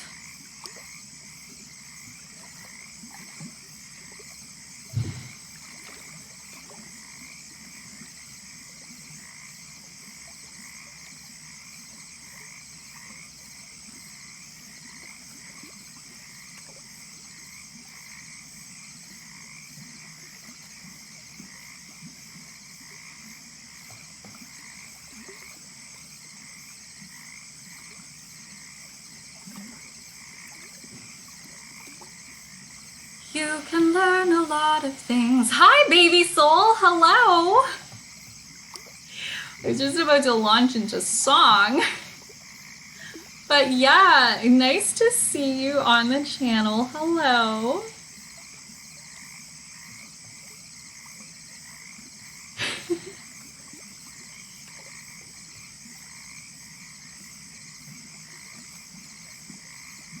Did I do a mistake? Yeah, no, I didn't. Okay. Baby Soul says, thanks, how are you doing?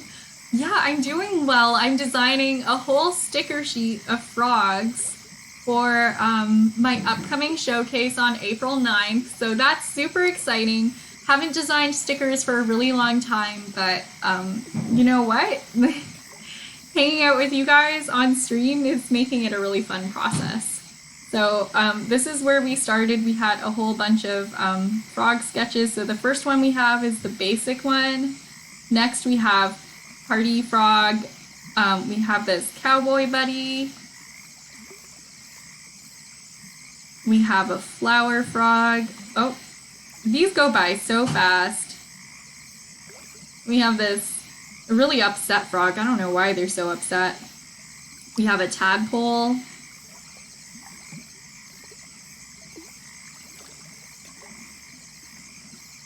Okay, I cycled through all of them, and then I drew the heart frog. Then we have like a frog on top of a frog. And some of nature's corn dogs. These are cattails. A lily pad, and some foliage.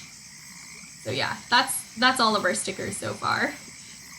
Baby Soul says, have fun at the art show. Yeah, thank you. It's the first time I'm having like any kind of booth where I'm exhibiting my art and selling things. So first I prioritized having like a nice display of art, but now I'm like starting to make a bunch of things for sale so that people who come and visit me and my ticket holders who are viewing online can also purchase objects, art pieces, and the like. You know, by the way, if anybody's watching and is interested in the show, but, you know, just doesn't live in Toronto or doesn't live, like, in Canada even, you know, definitely consider getting an online version of the ticket because the show will be live streamed, so you can access it globally. The link to the show is, like, the link to the live stream is exclusive for ticket holders. And it's not just like them setting up a camera at the venue and just like leaving it in one spot for the night and walking away. They're gonna be taking the camera around the venue and like going past all the booths. So it'll kind of feel like you're there. And they're also going to be filming the live performances. So we're gonna have like local Toronto music and performance art, and even a fashion runway. So these are all things that are going to be really fun and cool to watch on the live stream and in person. So yeah, I've seen clips from some of the live streams in the past, and it's actually like really, really well hosted. Otherwise, I wouldn't be promoting the global tickets for you guys. Nazuri says the stickers are looking cute. Thank you. I'm so happy with how these are turning out so far.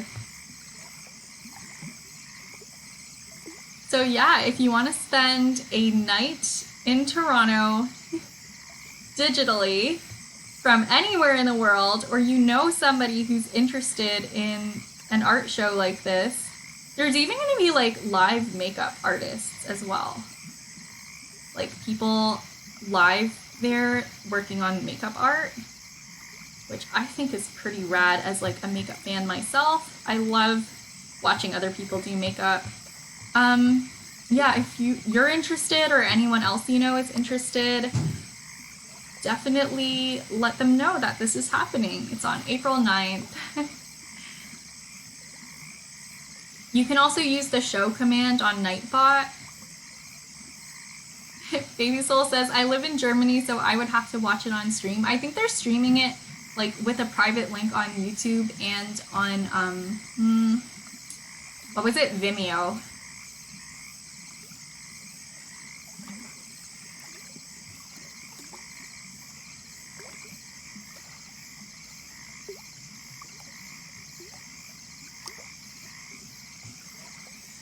Okay, what do I want to pick for the... I don't know what I want to pick for the party apparel. Okay. So it looks like we have a few options, and I'm probably gonna go with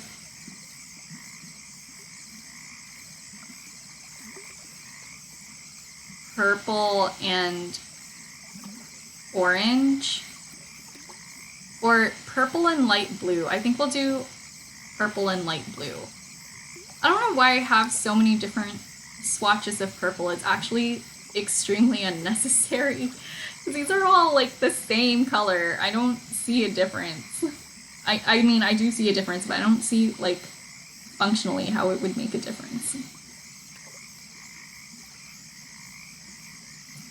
How's the weather where you are right now, Baby Soul? It's snowing for us right now. It seemed like the weather was gonna get warmer, but I should have known better. The weather's never warm at this point of the year.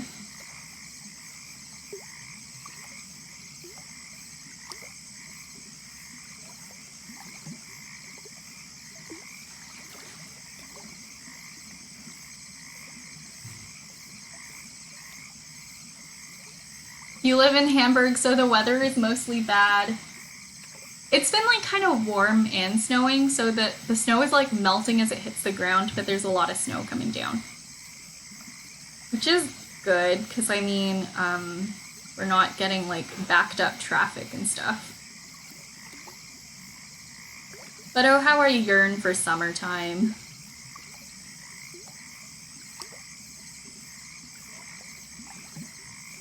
I should just move somewhere tropical, but I'm really attached to my city.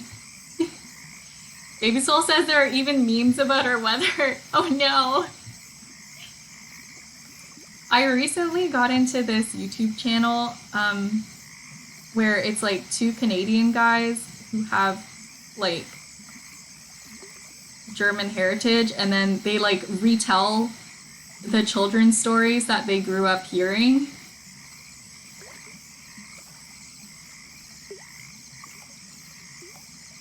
what's one of them? There's like a story where, I don't know. There's like a cat and a mouse, and then they're storing away lard for the winter time. Like they're trying to save their food and ration it. And then the cat's like, I'm gonna eat the lard. And the mouse comes home from work and it's like, oh no, you ate our whole food supply. And then the cat eats the mouse, and then the cat starves because it didn't save its food for the winter time. Like that was one of the fairy tales, or like the children's stories.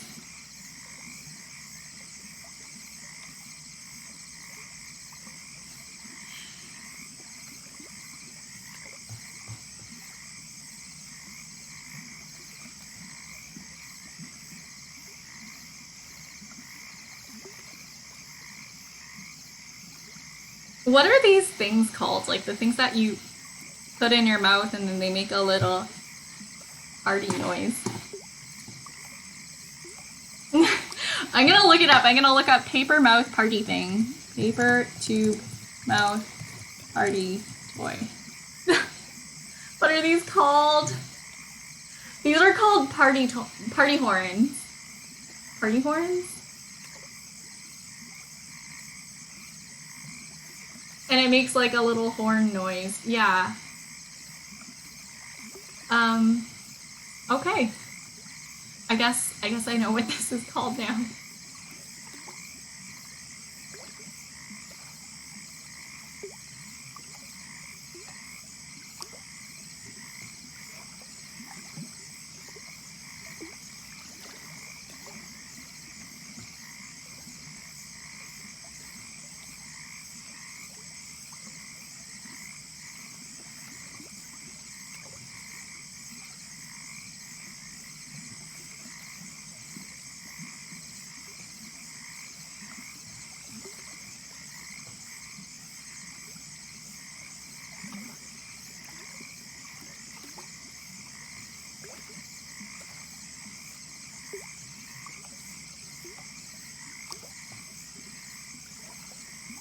Oh, no, wrong brush.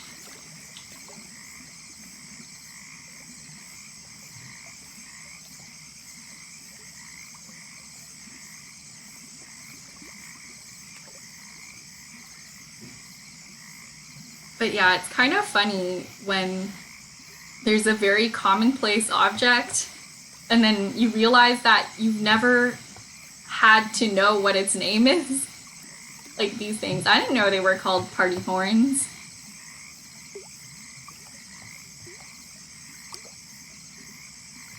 To me, they don't even really make a horn noise. They just kind of go, like, they just make paper noises.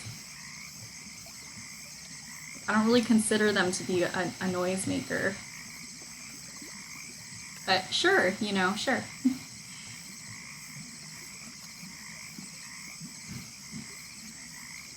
Baby Soul says, thanks for not spoiling the story in Final Fantasy. Jeremy admitted later that he lied when I got to a certain point at the story because he didn't want to spoil it. Yeah, he was telling me about that. Yeah, I was there when he finally revealed it. When you got past that point and then was like talking about the spoilers. It was like, yeah, I didn't want to spoil it by telling you, by like confirming.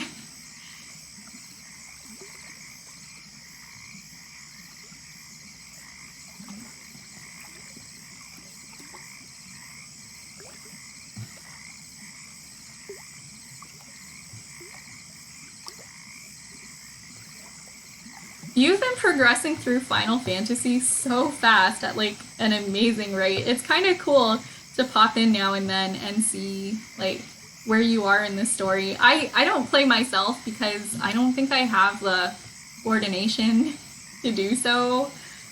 So when I need my story fix, I just watch streamers like you. Or let Jeremy tell me what the story is.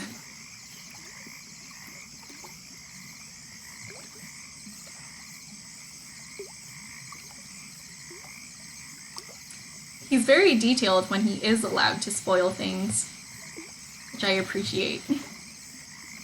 Okay. I love this tadpole so much!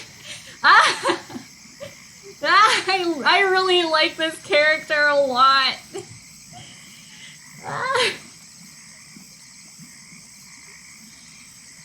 Baby Soul says, I'm not that fast. If I would speedrunning it, I would have finished it last month already. Yeah. Jeremy used to help me a lot in school when I needed like lessons explained to me and stuff, or like different concepts. He's a good teacher that way. Okay. Let's see, frog colors. I mean, I guess we'll do like kind of a darker green for this buddy.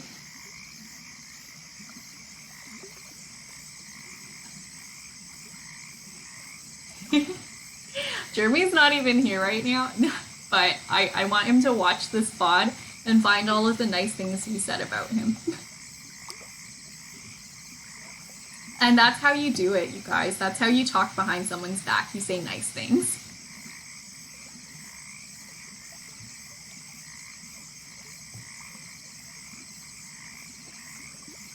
He also helps me a lot while I'm playing. Yeah.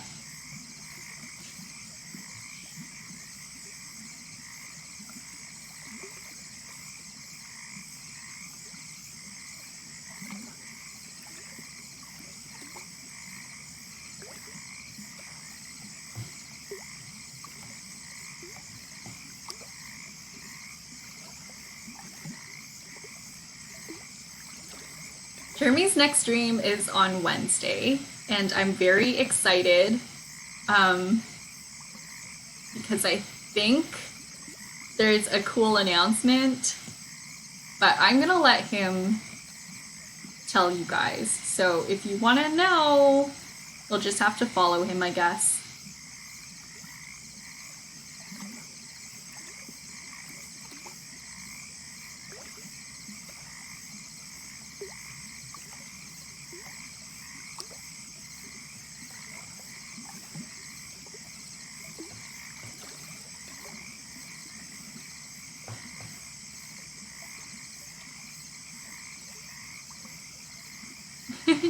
Baby Soul says, I'm looking forward to it. Hope I can make it. Yeah. If anything, though, Jeremy uploads VODs on YouTube as well.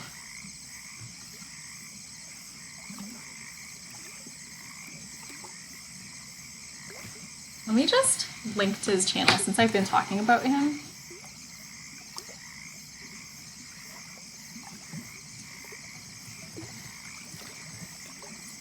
Okay, check out Baby Soul's channel because he's working through a Final Fantasy playthrough right now, and it's really cool. Especially if you don't play it, because like then you get to experience the game exactly how it was intended, but like you don't have to do any of the work. And here is Jeremy. He plays a variety of games, but a lot of Tetris.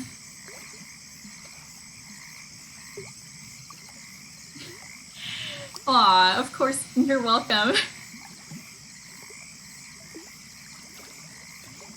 I feel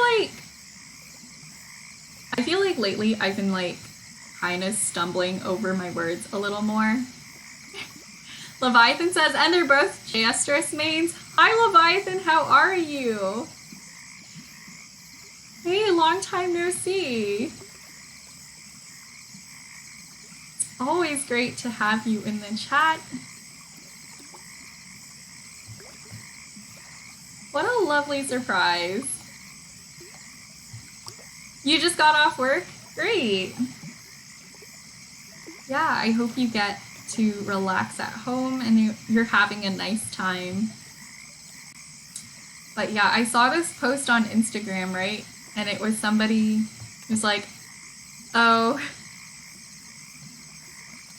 I tried to say I left my phone in my car the other day, except I almost said I left my cone in my car.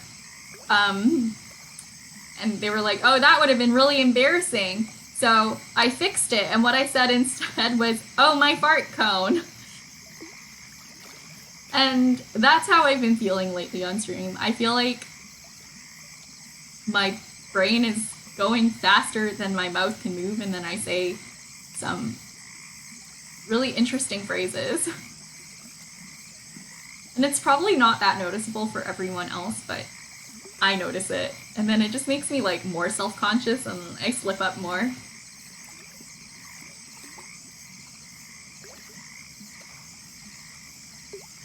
Baby Soul says, I also feel bad that I mostly can't make it to stream because it's 3 a.m. and I'm sleeping, but he always stays awake to watch my stream even longer than 3 a.m. He said it's okay, but I still feel a bit bad.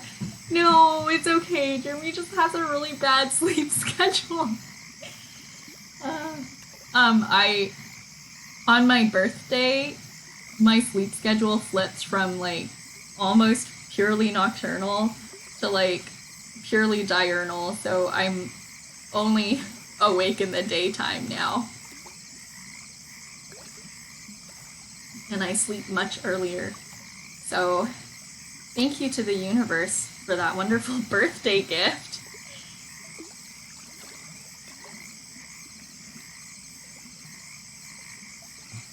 Like, wow, now I actually get tired at night? Imagine that. Didn't used to.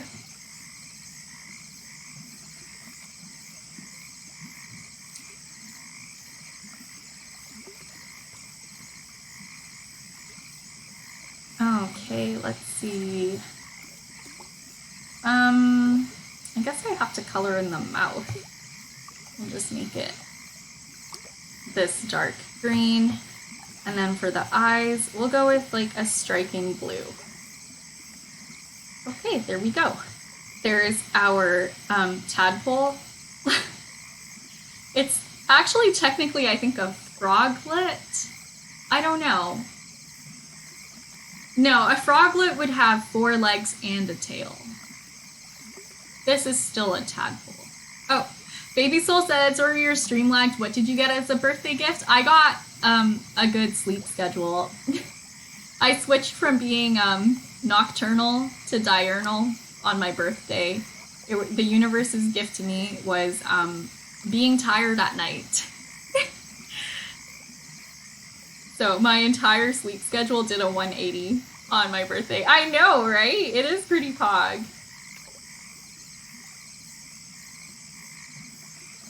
I used to be like, I was always really, really nocturnal. Like when I was a child, my parents would always be like, yeah, you would basically stay up all night. You wouldn't be able to fall asleep. I had really bad insomnia even as a kid. And then growing up, I mean, I didn't really count it as insomnia. I would just like not feel tired, so I wouldn't go to bed. And then I would go to bed in the daytime. Yeah, my college classmates used to call me Sleeping Beauty, which is better than chronic fatigue average looking. Because I'd always fall asleep in class. I was always like so exhausted because my sleep schedule didn't line up with like other things, like class times. You know, I tried to schedule all my classes for like 6 p.m. You know, you can't do that for every class.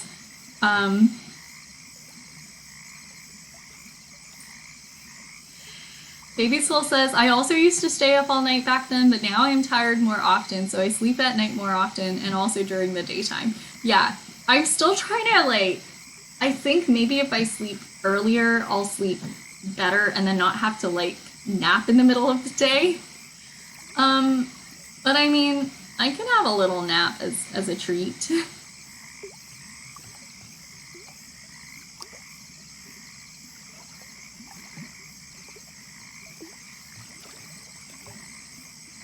But yeah, that was weird and life-changing. I have a lot of very vivid memories of going like, good morning, Dad.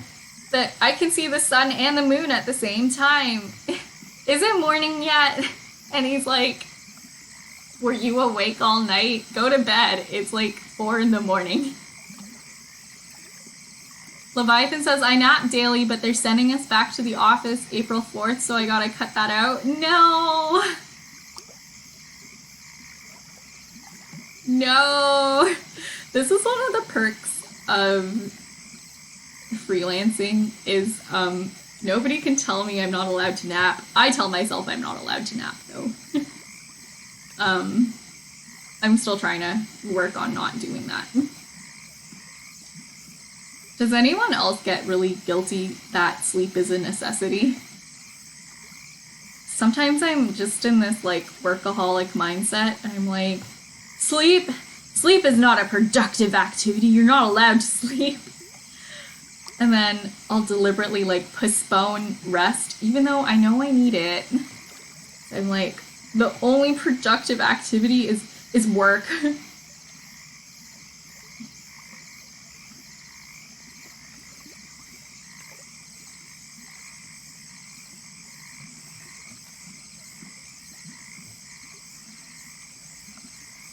Basically, if I wasn't my only employee, I think the union would come after me for like unethical hours. Baby Soul says, the day is so boring to me that I actually want to sleep because I enjoy the night much more, but sometimes I just can't sleep like now. I was in bed for 4 hours for nothing, so I gave up and got up now. Huh. Yeah, sometimes I'll just like watch VODs of streams so I don't feel tempted to chat because it's over already. And then like the background noise puts me to sleep eventually. Like, that's how I fall asleep sometimes. Like, it's not that it's boring, it's just that, like, I start to relax and then the next thing you know, I'm asleep. But, you know what? I don't think I ever really have trouble falling asleep, so should take everything I say with a grain of salt when it comes to that.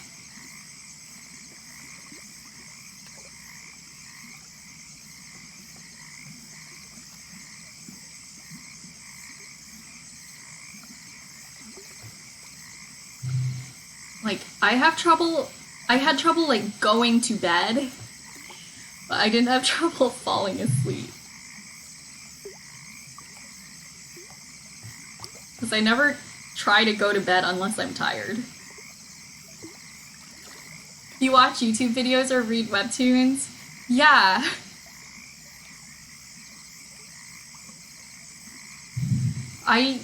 When I was living in student housing, my housemates were kind of loud at night sometimes. Like, I don't know why, but sometimes people would like wake up in the middle of the night and decide to like cook a bunch of things. I lived like above the kitchen. Like, there was this one really nocturnal guy, but he would like cook at 4 in the morning every night.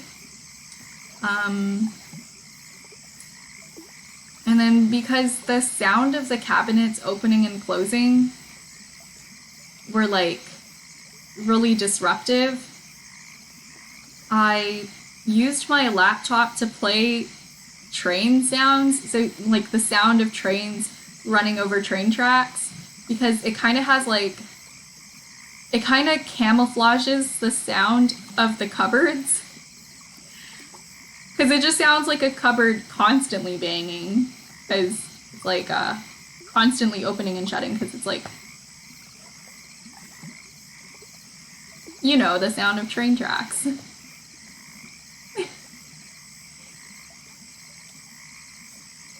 Yeah, I know. It's really rude to do that in the middle of the night. Like, it's really rude to open and close cupboards loudly in the middle of the night. Baby Soul says, I also cook at 4 a.m. in the morning, but I am alone. Yeah. It's like the least you can do if you want to cook at 4 in the morning is cook quietly and also not set off the smoke alarm.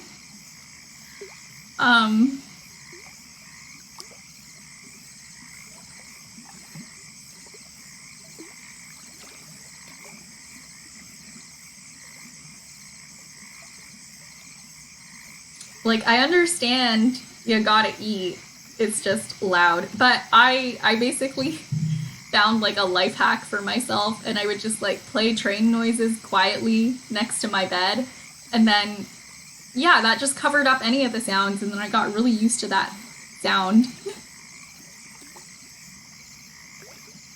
It's like how some people can't sleep without a fan. For a while, I couldn't sleep without, like, my white noise machine playing train sounds. Ah! Baby Soul says, when I lived next to my grandma and her husband, I triggered the smoke alarm so often it was horrible. Oh no! Uh,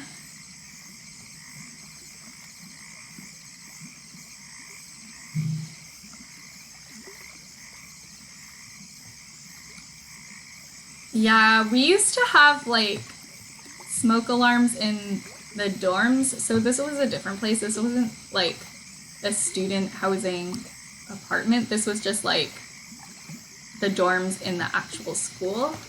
Um, you would have like two levels of smoke alarm. So like one of them was in your actual room, it would go off. And then if it was just like the toaster oven, like toaster crumbs burnt at the bottom of the toaster, like you weren't supposed to open the door to the hallway and like fan out the smoke. You were just supposed to open a window until the smoke alarm went off inside your room. Because like if you opened the door to the hallway, then like everybody would have to evacuate the building and there wasn't any fire, it was just like your toaster. So that was what they told us to do. So it wouldn't really bother people too much unless, like, you know what? It never happened. We never had to evacuate the building for someone's toaster.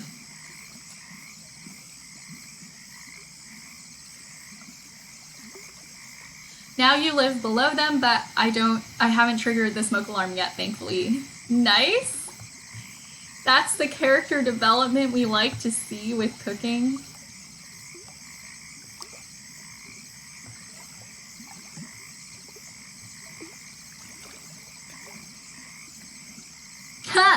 Baby Soul says something similar happened at my workplace. Our toaster was bad, it triggered a smoke alarm and firefighters were coming. Yeah, it's your cooking character arc, Baby Soul.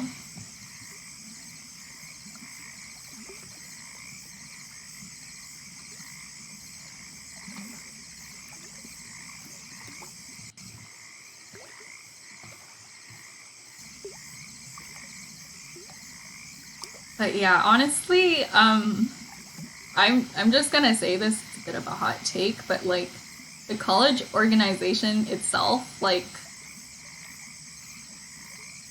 what do you call this? It's like the board of colleges or whatever in our province is kind of trash. Like they do not have the best interest of students in mind. It's not like just one college, it's like the group of them all together. They just kind of treat it like a money-making machine.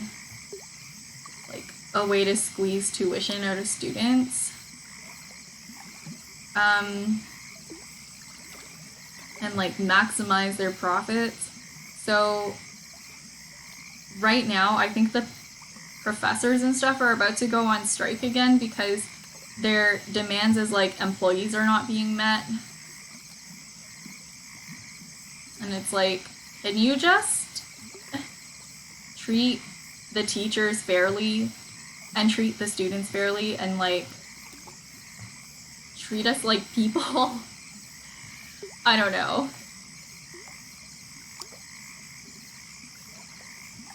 And it's crazy because like it's just a month before the end of the year and everyone's like going through finals. I'm not in college anymore, but I have a lot of people, like I know a lot of people who are. It's a month before finals and everybody's stressed out trying to do all of their final projects and prepare for exams, and like the faculty might go on strike again because they like the board of colleges isn't listening to their union demands.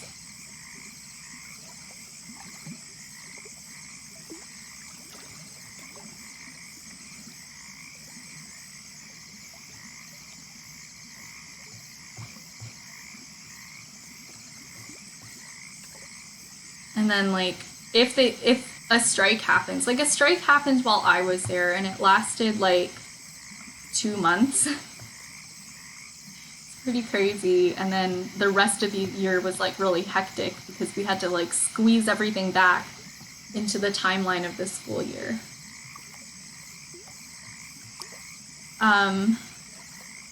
Yeah, classes will be canceled. Parts of the building will be shut down, you know. If the strike happens so close to the end of the year, I don't know if people are gonna make it through. Like, how are people gonna graduate? Yeah, I know. Yeah, it was a really long strike. And then the school, like my school itself, kept sending out emails, and they were like, oh, you know, we might open up again, like we might come to an agreement. And then they were like, oh, no, sorry, we can't come to an agreement. So it was like on like Friday night, they were like, maybe by Monday we'll come to an agreement. So like, come back to the dorms, you know, come back to school. And then you'd come back, like you'd stick it out, and then on Monday it would be like, no, that was a false alarm. So people who lived out of town couldn't even like go home to where they were originally. Like, I wasn't from my college town, so I couldn't even go home. Like, because what if I had to go back on a moment's notice? Yeah, they handled it so irresponsibly. And this was back in 2017? I don't know, 2018? Yeah, Baby Soul says, many students in school here had to repeat their years because we had our schools closed. Yeah, some of them, I don't know, like, a lot of things are just not very good for people's well-being with how schools handle things here. Like, instead of refunding tuition and maybe like postponing things, they just created like a really stressful environment for people to work in. Like, I was originally in like carpentry, furniture making kind of deal, and they like greatly reduced the capacity of the studios to the point where it was like almost impossible to get any work done. Like, they were like, only a certain number of people can work here for like 2 hours a day each.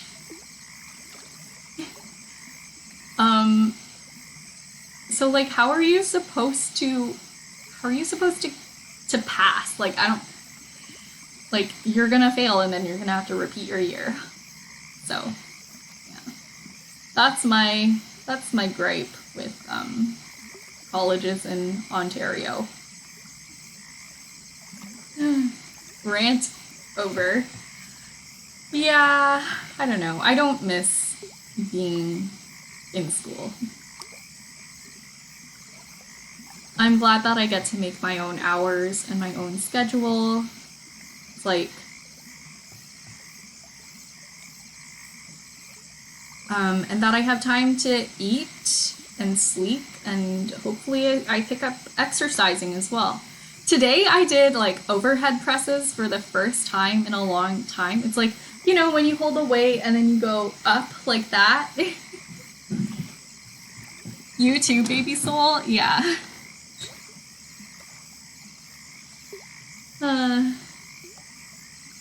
Yeah. I'm happy with where I am right now, both physically and, you know, mentally. Also, my college town had like no food. Like, it had no good food and everything was really expensive. Like, if you wanted to get something to eat, there were hardly any places to go to that were nearby. It was so sad.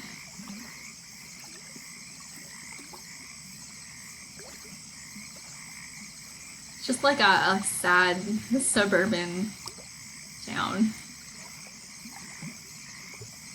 Okay, let me see.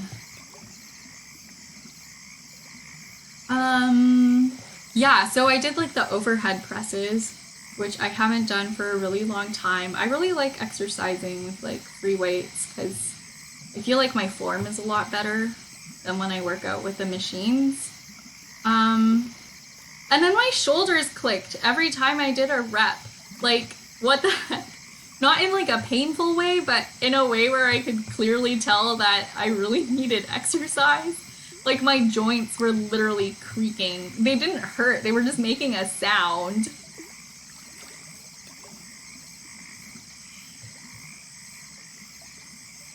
So yeah, I should get back into going to the gym.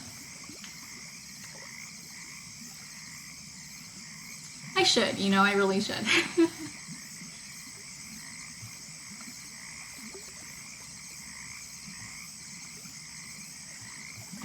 I went to the gym once in high school because two classmates kind of forced me, and that was the last time for me as well. I used to do a lot more exercise when, like, I used to be the kind of person who was like, I don't want to do any exercise, but then once I went into, like, carpentry, it became very necessary for making stuff. It's like, it's really manual work. And then if you're not strong enough, you'll just get squished. And I'm not a tall person, and I don't have a very good, like, base level strength. So I really had to work to make sure I didn't perish on the job. So, like, I was building furniture and tables and cabinets and stuff, and if I wasn't strong enough, I would just... No. Yeah, but if not, like, if it wasn't necessary, I don't think I would have done any exercise either in college.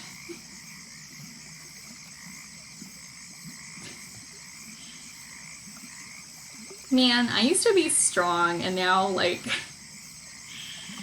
and now it's not a descriptor I would use for myself. Like, I used to be, like, deceptively strong. I miss that. Now I can barely, like, carry a bag of cat litter up the stairs in my house. Man.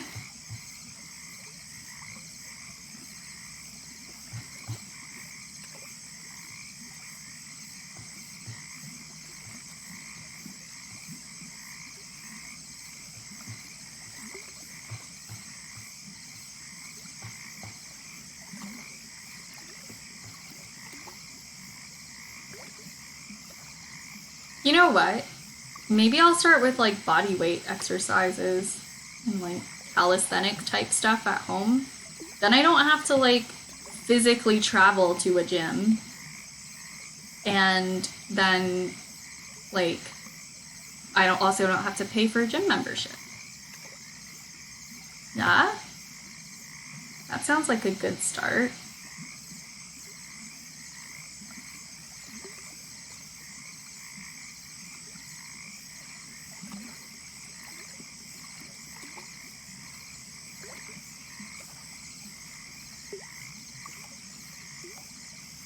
And then when I do start going to the gym again, then I don't have to like start from such a low level. Not a low level, then it won't be as difficult because I'll already have done some exercise at home. I think that's a good idea.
This is my emote, but with like different eyes and like a slightly different mouth.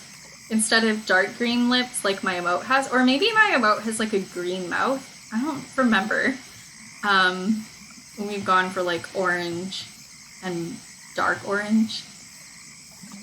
Dark orange is brown.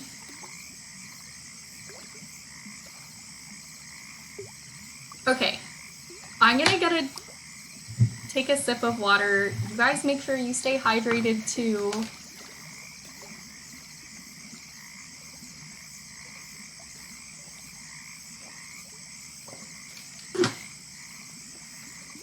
Because hydration is very essential. I remember when I was a child, I just like didn't like to drink water. I didn't like to drink anything in general. And I would always get like so horribly dehydrated as a kid at like school and stuff because I just wouldn't drink my water. And then one day in the summer, we were doing like a kind of field trip or something.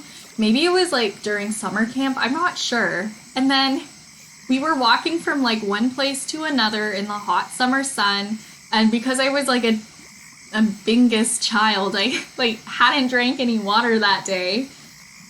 And like I started to faint in the sun. And then they noticed me like kind of like stumbling or something. I don't really remember what happened, but I just remember like everything started to go black. And then like they sat me down in a chair and gave me little sips of cold water until I felt better again. But now I think about it, I was like, why didn't I just drink water? I remember I must have been about 5. This was before I was in grade 1, so. Baby Soul says, I need to drink more water too. I drink way too many soft drinks. Something that helped me drink like less soda and stuff in general is I drink like carbonated water. We have one of those like carbonated water things at home. But I don't know if you like it because I think some people find it bitter. But I think it's kind of fun.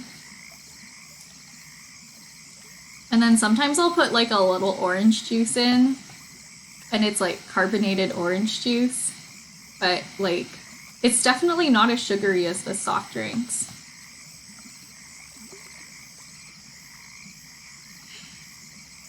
I'm gonna say something, it's a little dumb, but like why would you call them soft, like why do people call them soft drinks when like the carbonation is spiky in your mouth? Like I don't find these drinks soft. They're like, water is kind of soft. Milk is really soft, but like, soda is not soft in my opinion. I think it's spiky. This spicy water.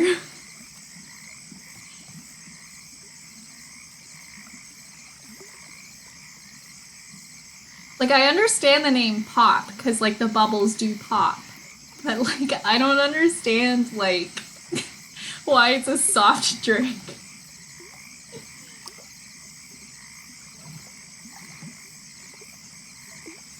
I feel like this is one of those thoughts that could have stayed in my head.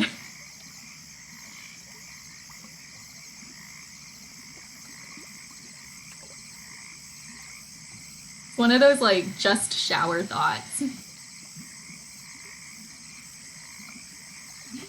Baby Soul says, I like non-carbonated water more than carbonated. It's not that I dislike water, but I think I'm just addicted. You know what?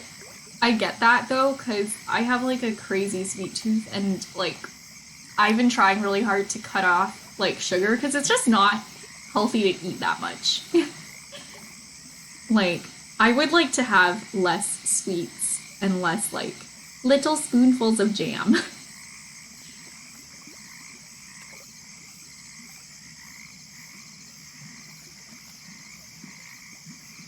So yeah, lately I've just been trying to have like a healthier alternative to just having little spoonfuls of maple syrup. So I'll have like a grape or something instead, or like a bite of fruit.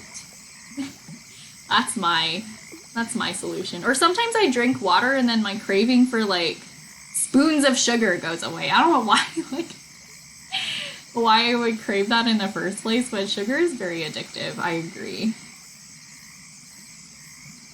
And then, yeah, sometimes it's just like I'll eat sugar when I'm thirsty or like sweets, but I actually just want water.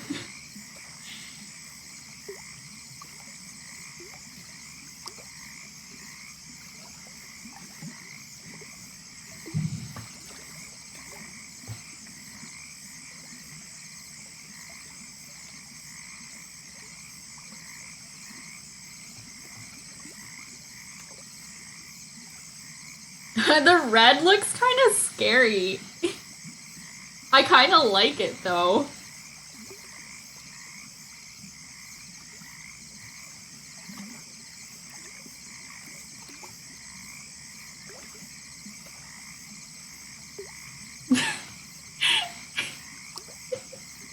Wait, I like this frog. It looks a little scary though. Okay, we have this flower frog, which I'm very excited for.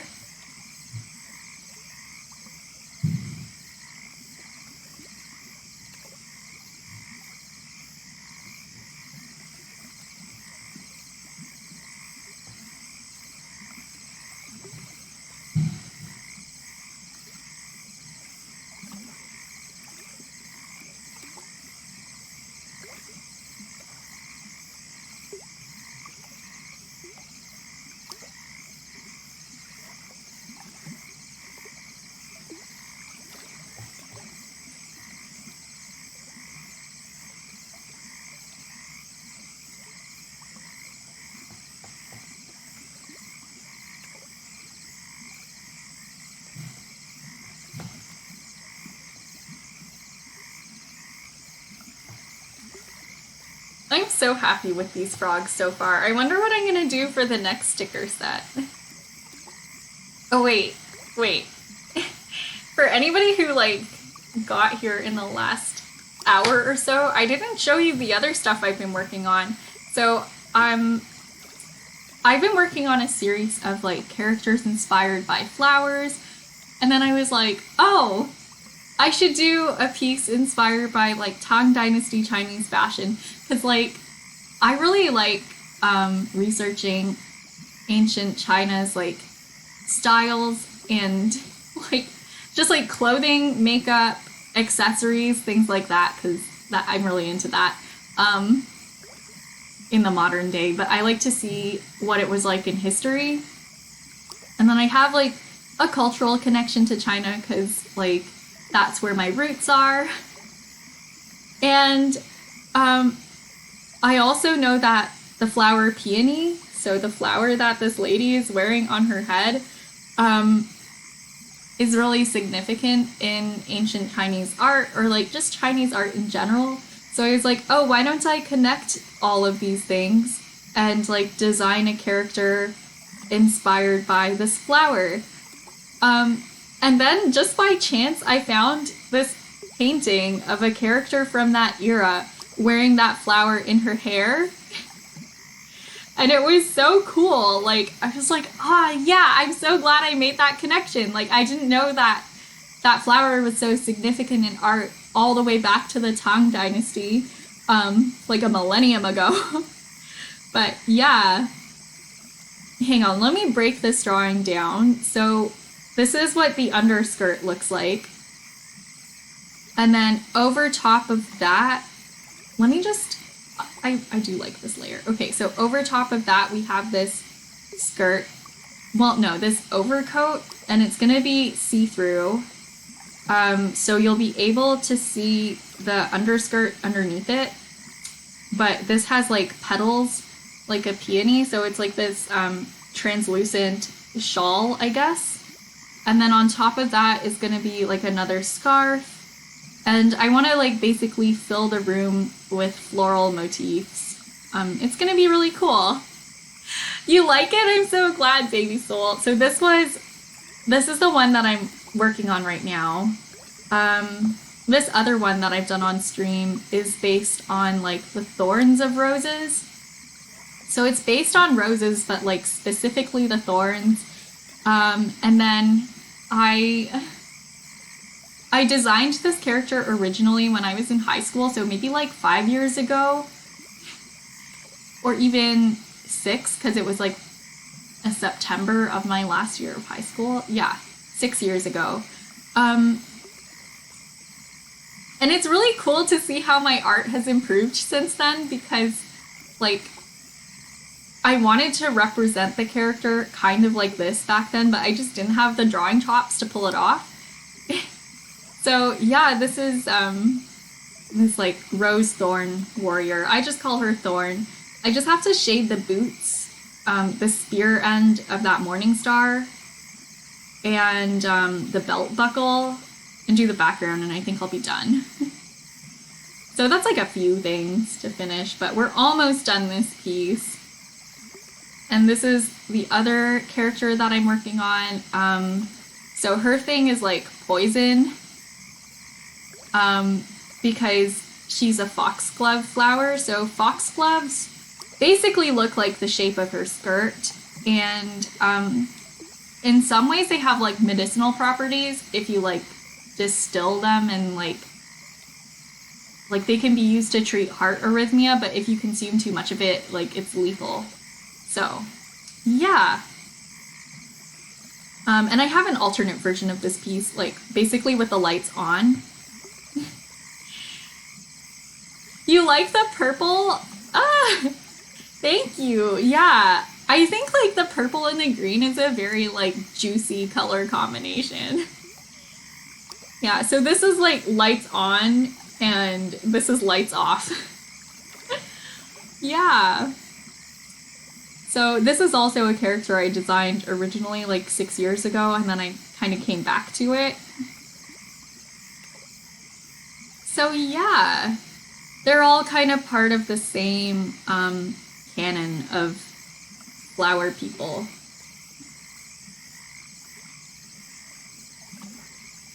Yeah, I'll put together a story eventually. I don't come up with the story first. Sometimes, well, I don't always come up with the story first.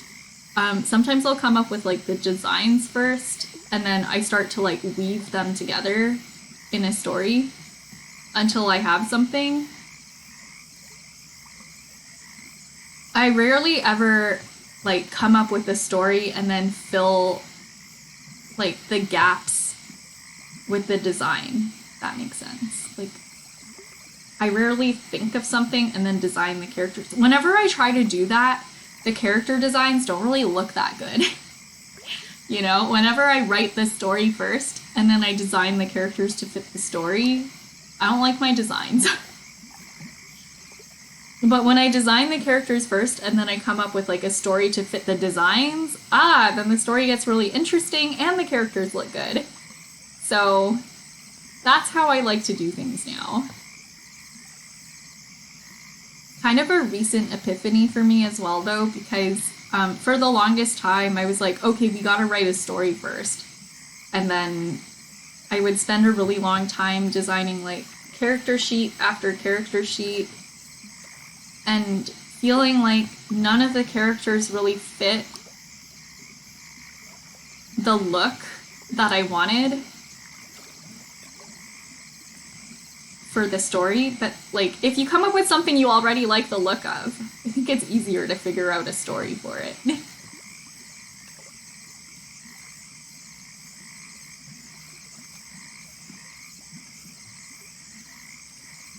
I think it would be cool to work with someone who already has a story and then like bring their ideas to life with drawings.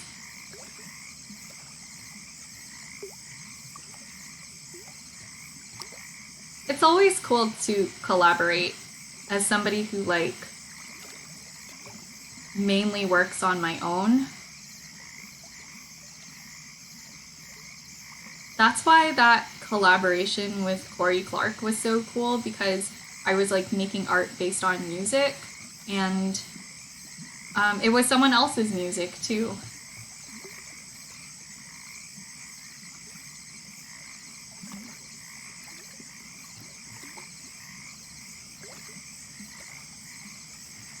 So it's nice to draw inspiration from a source like outside of yourself.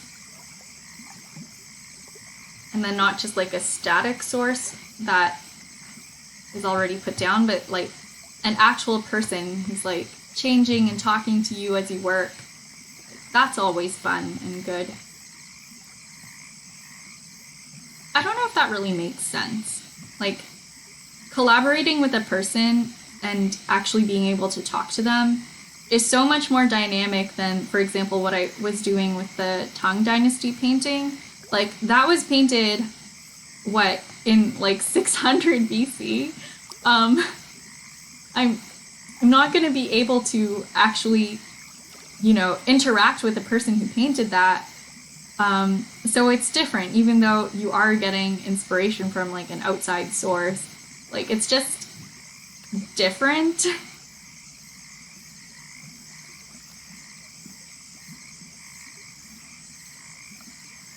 Baby Soul says that's nice. Yeah.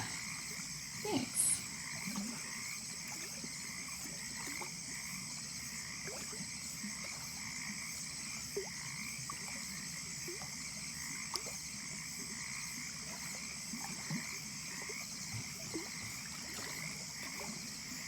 Okay, if I can print like one test sheet of these stickers tonight, then later on I can have someone else help me print the rest.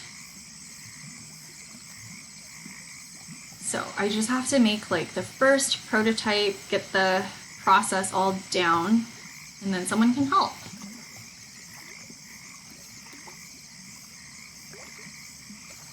I'm thankful that my family's been really supportive with this art show because I couldn't have done it like without my family's help.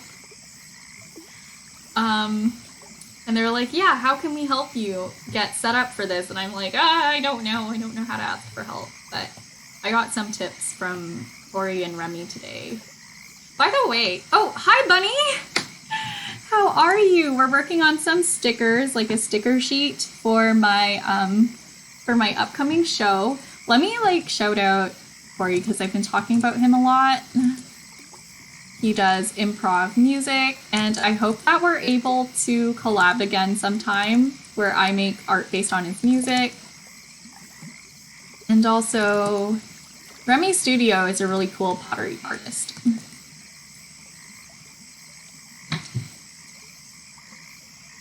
Okay, so here's Floral Frog done. Let's go color in corn dogs.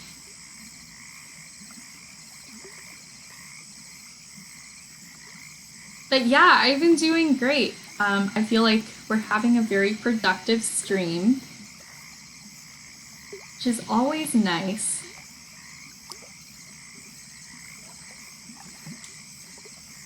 Like, I just feel like I'm on a roll. It's nice. But yeah, I don't know if I asked yet, but how are you, Bunny?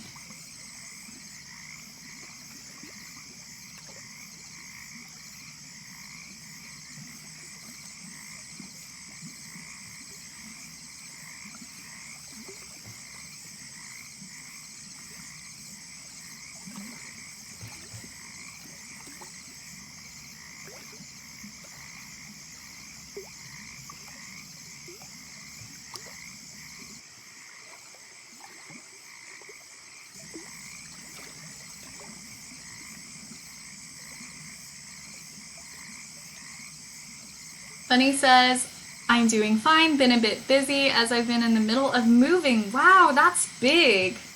Are you excited about your move? Are you going really far?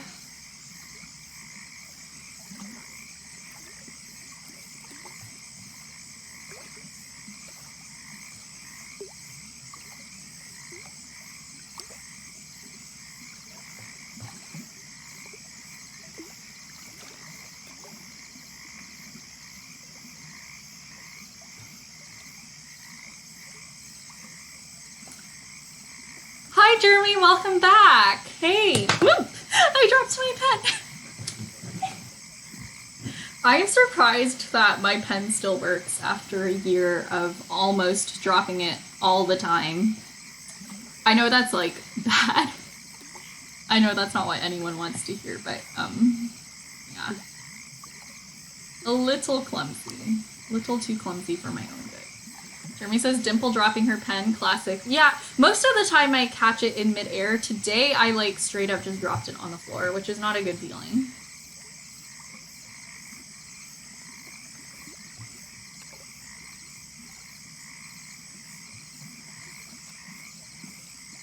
You know what I found? After like drawing for a long time, I find it hard to pick things up with chopsticks. Like, I find I eat slower because I can't pick my food up because my fingers are tired. Is that normal? Is that a thing?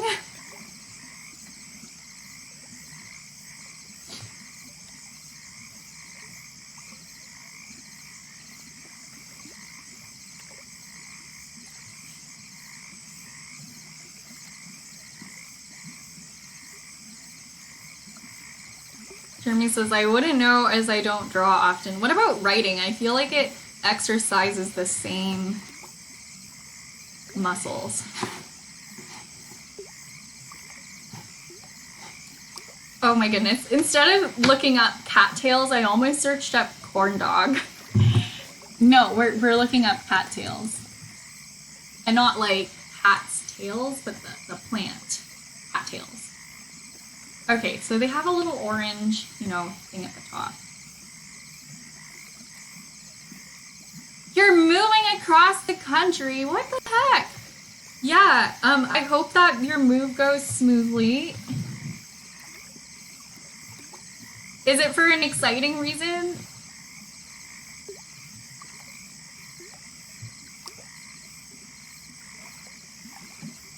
You don't have to go into more details though if it's too personal. I hope it's for a good reason. But yeah, moving that far and so much stuff definitely sounds really difficult. So I hope everything just, like, isn't too hectic and stressful. And that you have safe travels and that all your stuff arrives safely as well.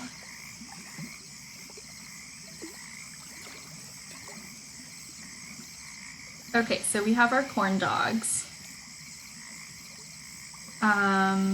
Now lily pad.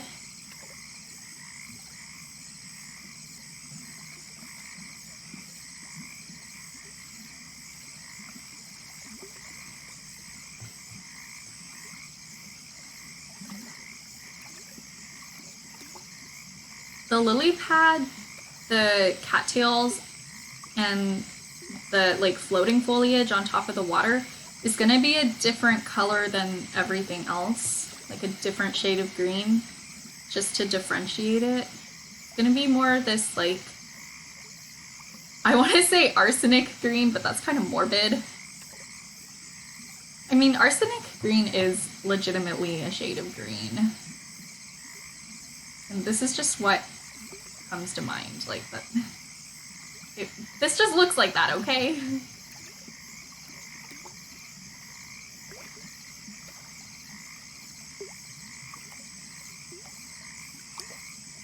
Well, it's a very true green, equal parts like yellow and blue. This one. I feel like this is a very true green color. Although, I feel like it's skewing a little more yellow. Yeah.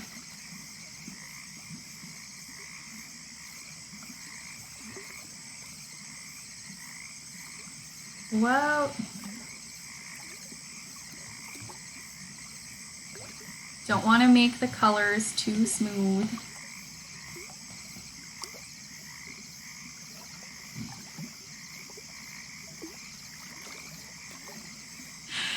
Baby Soul says, I never knew that lily pad was actually a word. I only knew this word from How I Met Your Mother, and it was meant as wordplay. Huh. Yeah, I feel like there are a lot of words in German that I definitely don't know, because I don't speak German. The only word I know is like Apfel, Apfel for apple. Because it's similar to apple in English. And I guess I know butterfly, Schmetterling, and I know Krankenwagen. That's ambulance, isn't it? Bunny says, it's not for an exciting reason, it just always feels a little exciting to move. Okay, that's great. I hope that it's a wonderful change of pace for you.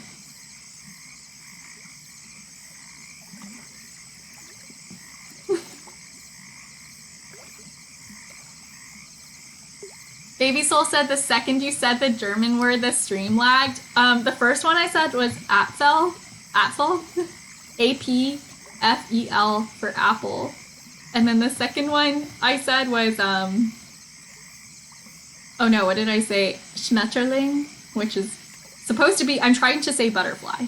And then the third one was Krankenwagen, which is ambulance, I think. So I know how to ask for apples, butterflies, and ambulances in German. Like, that basically covers me in an emergency, I think.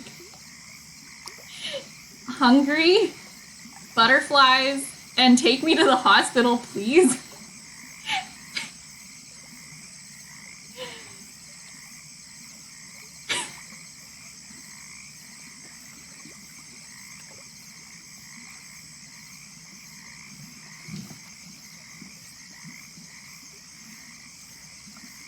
It's better than what I know in Norwegian, though. I think the only thing I reliably know in Norwegian is how to say leatherback sea turtle. Yeah, that's it. That's all I know, which is, I think, Havler Shipad. Which is probably one of the most useless words you could know. Like, it's like the least practical word. Like, I don't even know how to say, like, where's the bathroom, or I speak English. Baby Soul says, is the stream only laggy for me? It might be laggy for everyone, considering that my computer's a potato. It's a laptop.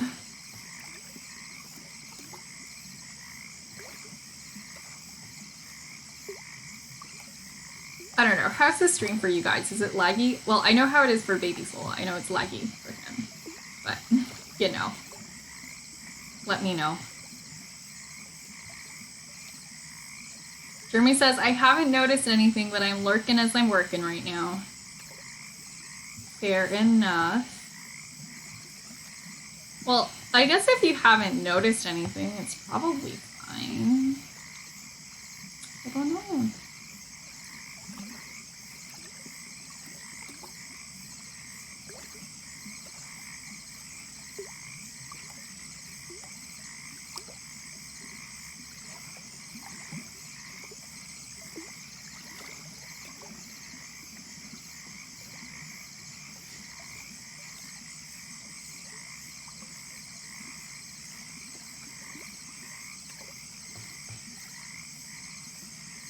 No, I'm like not really liking this because it has very little detail, and so the way I'm shading it in is kind of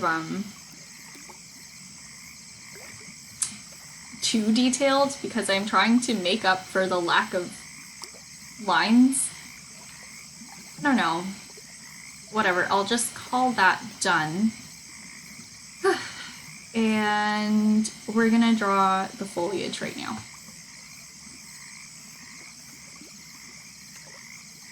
Okay, so these are just gonna be little accent stickers. I like having these because you don't want to just have a bunch of character stickers, you also want to have like accent ones to like really frame your other stickers, if that makes sense. Not only does it make the sticker sheet look really pretty, but it also is really useful for decorating things. You want to have like a variety of sizes and like types of stickers.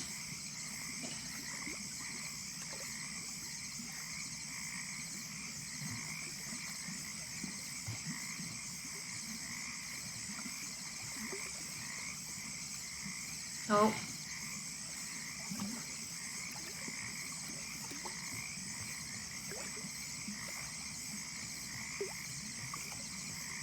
What if I just, like, did the lily pad again? Because I don't like how I did it.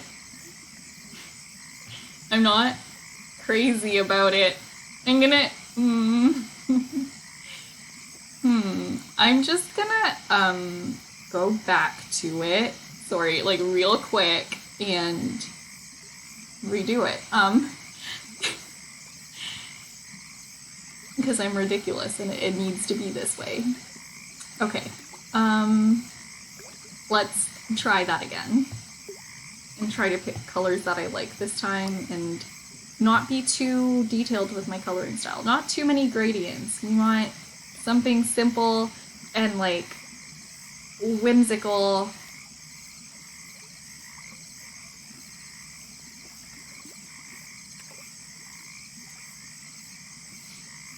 In a kind of messy way.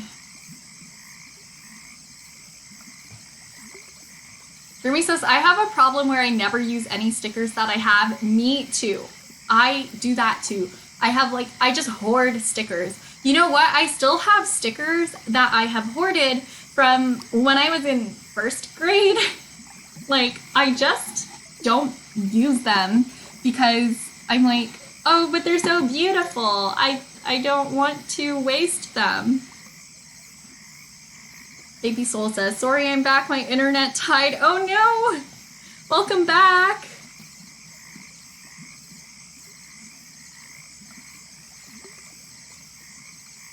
There was a cat that figured out that everyone paid more attention to her when she sat on the Wi-Fi router and, like, bent the wire so that the Wi-Fi disconnected. So every time she wants attention, she just, like, sits on the Wi-Fi router until someone comes to yell at her because she's that, like, attention hungry.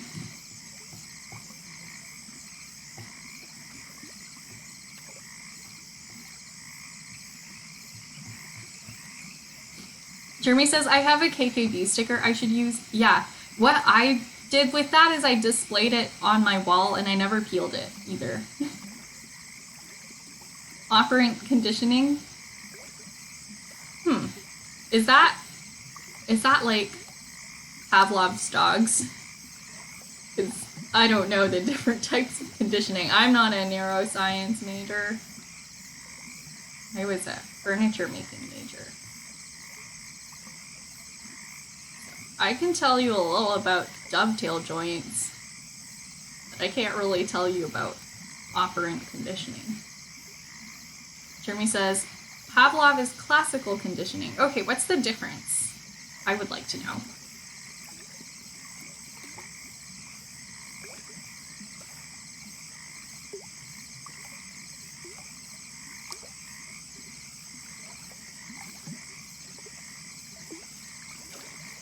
Bunny says, the only German word I know is Schadenfreude, and I learned it from Avenue Q.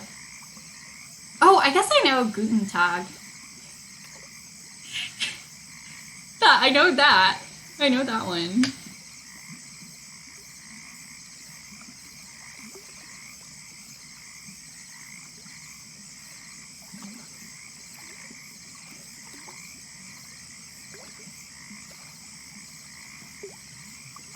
In classic conditioning, the stimulus precedes the response, but in operant conditioning, the reward follows the response. Okay, so that means my cats, when I teach them treats, like when I teach them tricks with treats, it's operant conditioning. Good to know, good to know.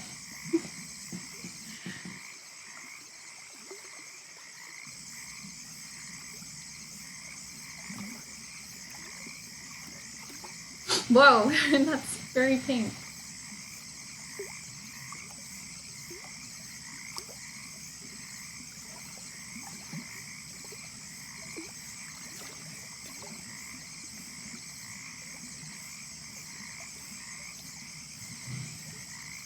I don't like it.